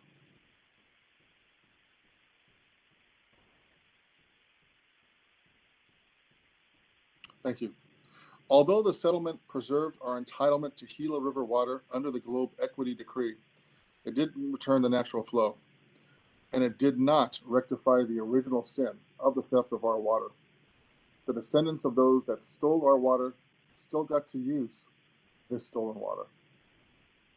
As a supplemental supply or in lieu supply, the community now has the single largest entitlement to CAP water, 311,800 acre feet per year. Roughly 60,000 acre feet of this water was leased to municipalities and then Phelps Dodge, now Freeport McMoran, under 100-year leases as part of the settlement at very favorable rates. To the community, this was a bitter pill to swallow, but it was one of the many conditions to settlement. The community also established a large underground water right. The community can pump at least 1,567,000 acre feet during a 10-year period. And this averages to 156,700 acre feet per year. But the community can exceed this annual amount so long as it does not exceed the 10-year cap of 6,530,000 acre feet of water. The community has never pumped this much water because it is still expanding its well fields, but also does not want to overpump and create subsidence issues. One of the benefits of our managed aquifer recharge projects, our MARS, which I will touch on a little later, is that it recharges our underground water supplies and helps us to expand our pumped supply, which is one of our cheapest sources of water, and still maintain a safe yield for pumping. Now, given the rising cost of CEP water, the community will rely more and more on its underground water supplies as it expands its ag use. Next slide, please. There were many compromises to get to a settlement, and I mentioned the CEP water leases as one. And this slide lists a few more. As I mentioned, the Upper Valley Gila River farmers are still in operation, but the settlement did put limits on how much pumping they could do and allows the community to enforce our settlement, which we have done and we will continue to do. Enforcing our rights in the Upper Gila has been a costly affair, but for the most part, this is the only group of settling parties that we have had a problem with when it comes to living up to obligations under the settlement. Another challenge we have experienced is something all CAP settling tribes should be aware of. In accepting CAP water, we also needed to have a cost of the delivery of this water subsidized. And as we all know, this is done through the Lower Colorado River Basin Development Fund, which pays for all CAP tribes, the fixed OM&R. And this is except for the Auction Indian community. At the time of our settlement, it was projected that the Basin Fund would be large enough to pay for the tribe's fixed OM&R through 2044. That's when the CAP repayment obligation ends. And it is this repayment obligation that keeps the Basin Fund going. Unfortunately, CAP fixed OM&R costs are rising much faster than we projected in the early 2000s. Also, the United States has badly mismanaged the investment of the Basin Fund, and the Basin Fund didn't grow as fast as it should have during the period in the early 2000s when no money was coming out of the fund. And this is a critical issue for all CAP tribes that rely on this fund, and CAP tribes looking to settle should get a realistic understanding of this Basin Fund's health. Right now, the projected funding deficit could start as early as the mid-2020s. This is an issue we will continue to raise with our House and Senate delegation, and we would urge all of you to do the same. Now, I want to be clear. When I say funding deficit, it doesn't mean that there will be no money to pay for fixed OM&R. There just may not be enough to pay for all fixed OM&R payments. And there will not be enough to pay for infrastructure projects that are currently planned to be funded out of the Basin Fund. And finally, as many of you are aware, the state government, local governments, and Arizona federal delegation insisted on a very difficult provision regarding taking land into trust. They made it very clear that this was a quote-unquote non-negotiable item and would block any settlement from going forward without it. And this required a very difficult gut check from the community negotiators and decision makers at the time. We could either accept this provision and the restrictions it represented and finally get a settlement, or we could reject it and wait for years and perhaps decades to get our settlement in place. We opted to settle and have since then worked with the provision to still get lands into trust. Now, was this the right for the state to insist on this provision? The community, we obviously do not think so, and objected strenuously at the time and sought political support and assistance to avoid it at the time. But in the end, it became clear that this was a deal breaker point and we could either end negotiations or accept it. This is the essence of a successful water settlement negotiation. All parties need to determine what is most important to them and communicate those positions clearly so that compromises can be achieved and a deal reached, or negotiations can end for a time awaiting a different set of political players on each side. In this regard, I'll simply give you the benefit of my father's wisdom on this. The passage of time only rarely improves the deal terms for tribes. Now, we saw this firsthand and also see it every day in Indian country. If a deal is within reach, you should seriously weigh all factors before rejecting it. Next slide.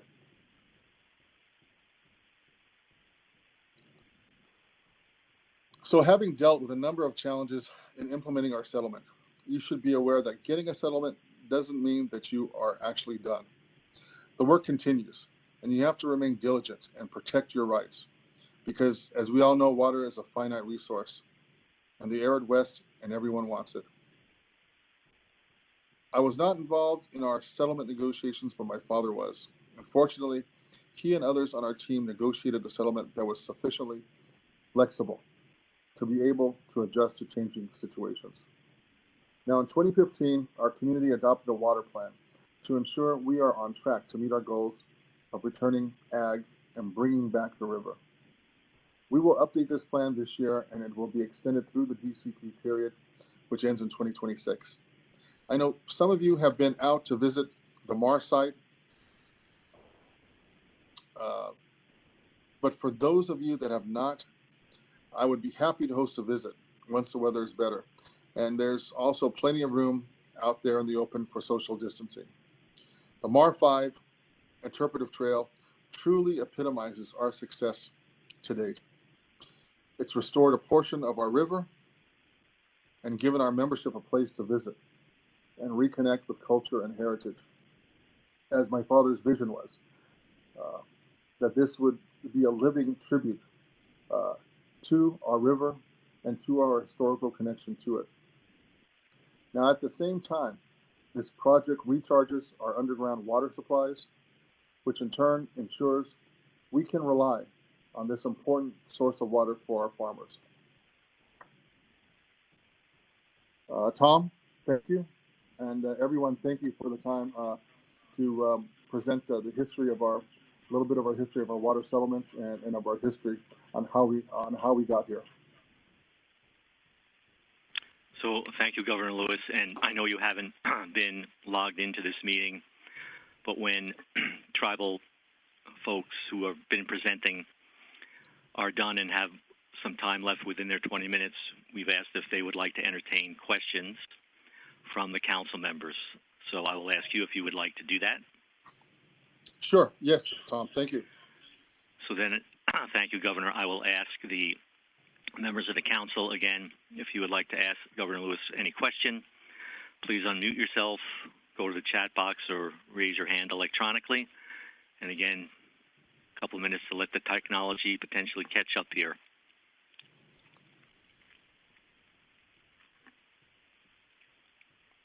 Looks like Sandy Favretz has her hand raised. Would you like to ask your question and unmute yourself, Sandy? Thank you, and thank you, Governor, for that presentation, and thanks, Tom, for having this meeting.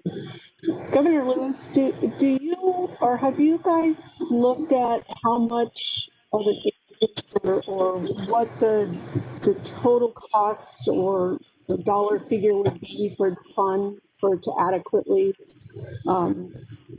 be adequately funded?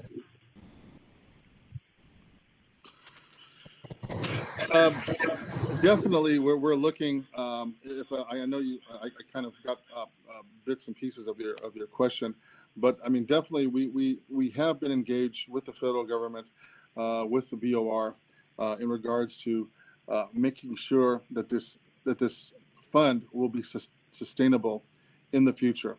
I'm sorry, I don't have the specific numbers right now, in regards to what would make it sustainable, but really, we see this, we've at the very worst that we saw this as sort of a breach of trust, that the federal government did not be a caretaker and look over the fund in a responsible way.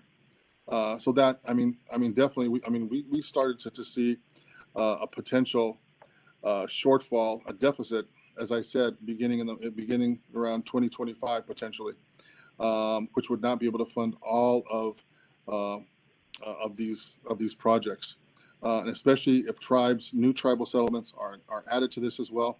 This is something that definitely it's going to have an effect across the board. With all of these stakeholders. So I'm sorry, I don't have the specific number, but we've definitely the leadership at the community. We are definitely still engaged with the federal government in trying to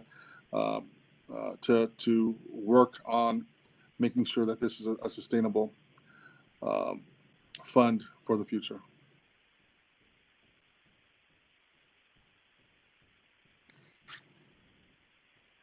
Anyone else for questions for Governor Lewis?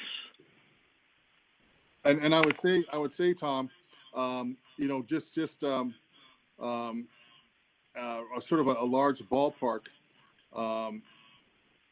for the fund. I could maybe guesstimate that it's about 250 million short of projections, at least. So that is a very significant amount that we're dealing with in regards to keeping this fund viable for the future. Thanks, Governor. Anyone else? I'm not hearing or seeing anything, so I do want to make one comment. And Governor Lewis knows this about me, but I live in Ahwatukee, part of the city of Phoenix, essentially right on the border of the Gila River community. I open my shutters in my bedroom window and I look out and see the benefits that have attended to the community from this settlement. The golf courses, the hotel, the crane that's been erected recently to expand the hotel. So it reminds me every day of the importance of that settlement to the community, but it also reminds me that we have a lot of work to do for the rest of the tribes in the state of Arizona. So thank you, Governor. Thank you, Tom. Thank you to my fellow tribal leaders and the council members here. If the community, and I think this is what my late father our current membership leaders and our past leaders. I mean, if we can be an example, and our water settlement was a very historic agreement, and to lay the framework and be an example to show other tribes and to be helpful in regards to those tribes that are still dealing with their water settlements. I think that was one of the goals as well. So thank you, Tom. Thank you, everyone. Thanks, Governor. So now we are moving on to the agenda, item 4, council discussion.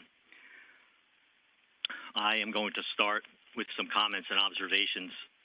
Then I'll open it up for comments and observations by members of the council. So I want to thank, again, the tribal leaders for speaking today, and it was evident, I hope, to everybody, the passion about which the tribal leaders have spoken.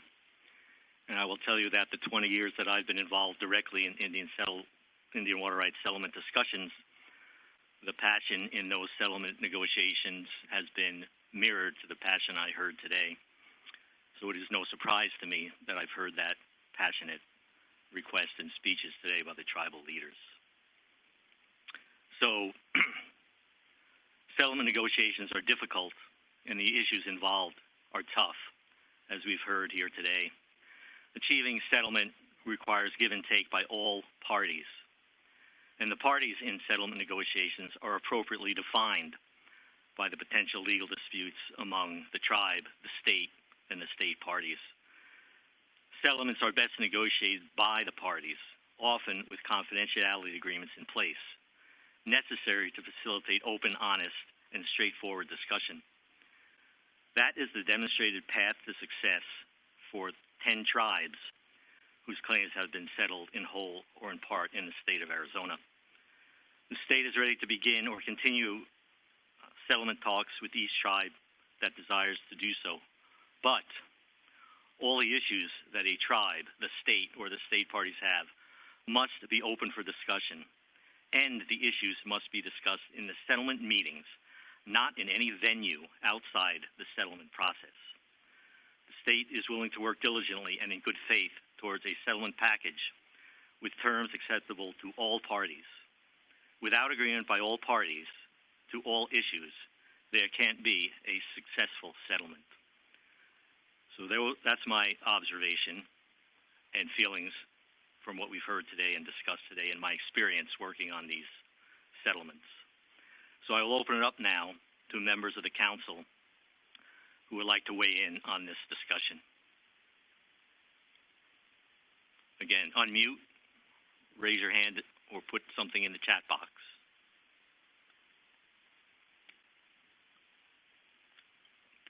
So we have a hand raised from Representative Charlene Fernandez. Thank you so much. And Director, thank you so much for having this meeting here today. It was really important. I am grateful to each of the tribal leaders and their representatives who have joined us on this call today. We heard a lot about each tribal's experience with settlement and where they are in their settlement goals. Some have completed settlements that are implementing, and some have yet to complete a settlement. What I have heard, though, is that there are opportunities for the state of Arizona to be more supportive of settlements and to work with our tribal partners.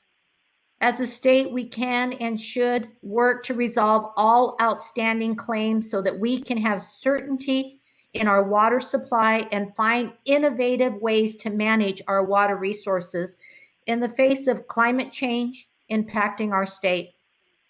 Several of the tribal leaders here today told us that the state policies for settlements are stopping them from reaching a deal. And I would like to understand why the state is creating obstacles to settlements when we should be encouraging settlements.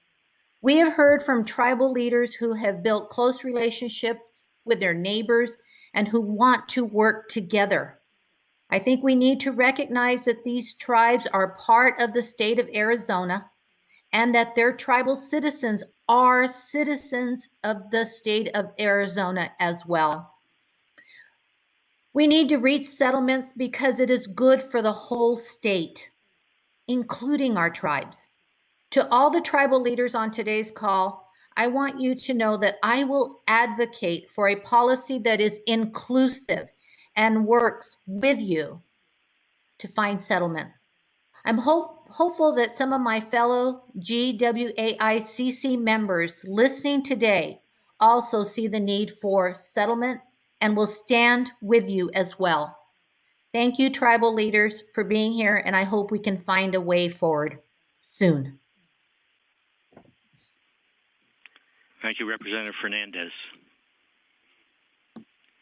Any other members would like to join the discussion?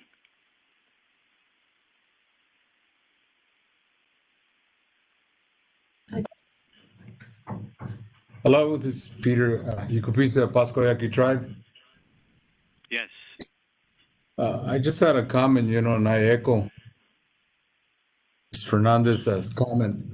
Lots of times when people think of tribes, they just think of us as somewhere out there on the reservation. But she's totally right that we're part of the state. We're part of the counties. We're part of the local cities and towns. So we also contribute to all those communities, whether it's purchasing goods or using a utility or something. And, a lot of us, unfortunately, because of our small composition of reservation, could not live out here. And some of our communities are more ancient than the cities themselves. So we are part of the whole picture of this whole big quilt that covers Arizona. And all of us need a fair chance to be able to survive and thrive, especially in this situation with water. So thank you, and God bless you all. Thank you. Other members of the council? Director, this is Maria Delgar. Yes, Maria. Proceed. Thank you. Thank you. Good afternoon, tribal leaders. I just want to thank you all for taking the time to come and share this issue that is so important to all of us. I sit on the council, I've been on the council for a few years now, as directed by all of you who happen to be my boss. And it's been challenging to, and this also serve as the executive director of ITCA, where everything I do really is to support all of you individually and then come together collectively. And so today, we had a discussion, it's very complex, but I've seen time and time again when all of you as tribal leaders need to defend with regard to your own respective tribe. I've also seen how you come together in unity to really move things forward. And so in my role on the council, I want to support all of you. I'm open for any individual conversations, anything that I can do to help advocate. We do need to move forward in the state of Arizona. Arizona, just by the tribes that we have in the state, already has a lot of national recognition throughout Indian country. And so we're kind of watched and looked at throughout Indian country on a national level. And so it's very important every step that we take and everything that we do. But more or less a comment from me today, just saying that I'm still here on the council advocating for all of you. I know that we have our individual goals that we want to achieve, but also collectively when we come together, it's very, very powerful. And through this council and then also through ITCA's Tribal Leader Water Policy Council, I want to continue this discussion and continue advocating for our tribes in terms of water and water rights settlements. Thank you. Thanks, Maria. Other members of the council?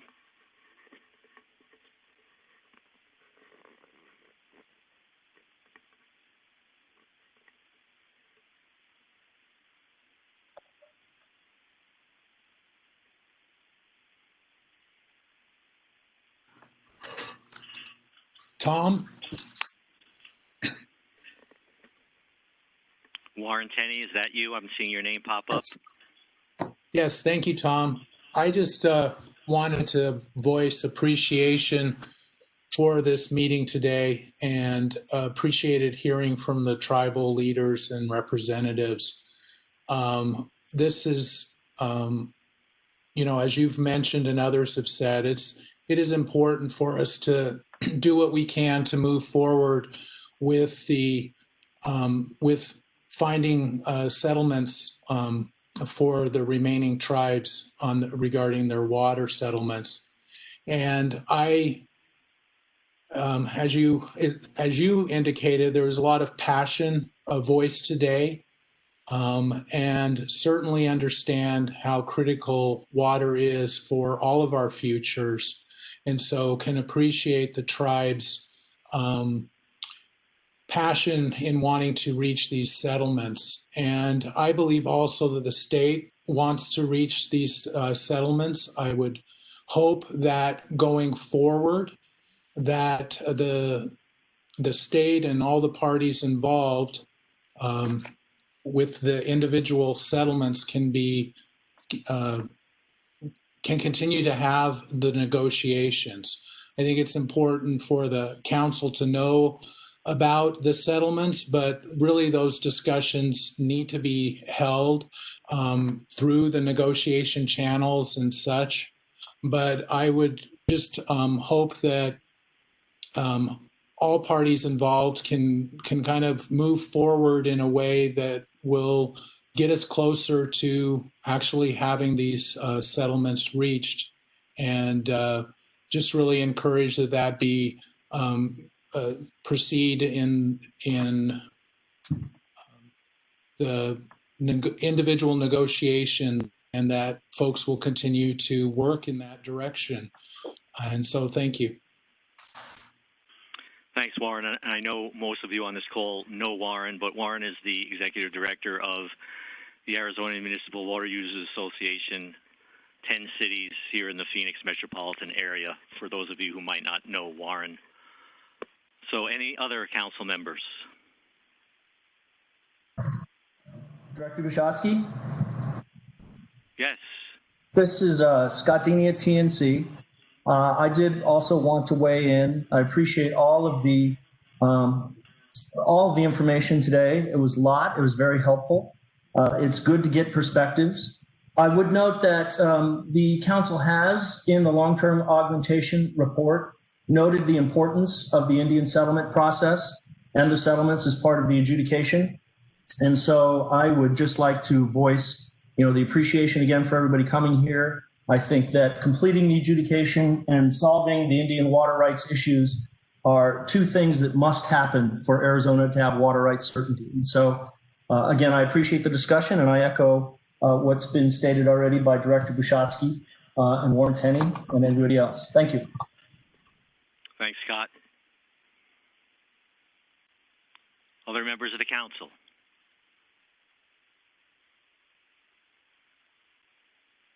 Director Chris Udall. Go ahead, Chris. Executive Director of the Agribusiness and Water Council of Arizona. I just wanted to mention, for those who may not know, we are the state affiliate to the National Water Resources Association. Each year we meet as state associations throughout the West to discuss our federal priorities.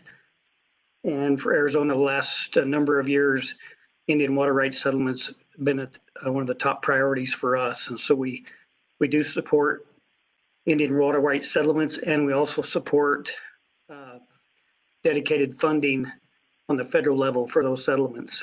I just wanted to pass that along and say thanks for this informative session. Thanks, Chris. Again, other council members?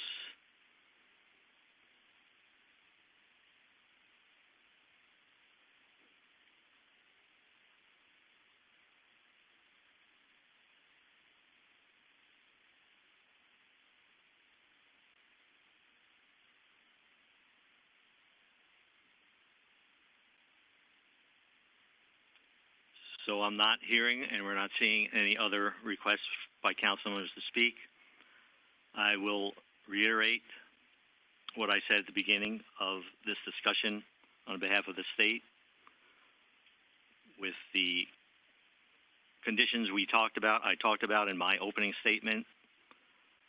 Again, the state's willing to work in good faith towards settlement packages with each tribe that so desires.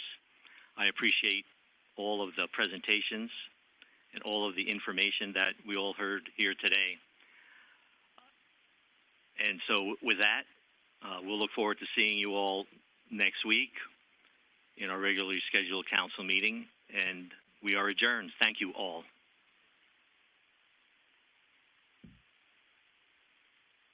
Thank you. Thank you so much. Bye-bye, everyone. Be safe.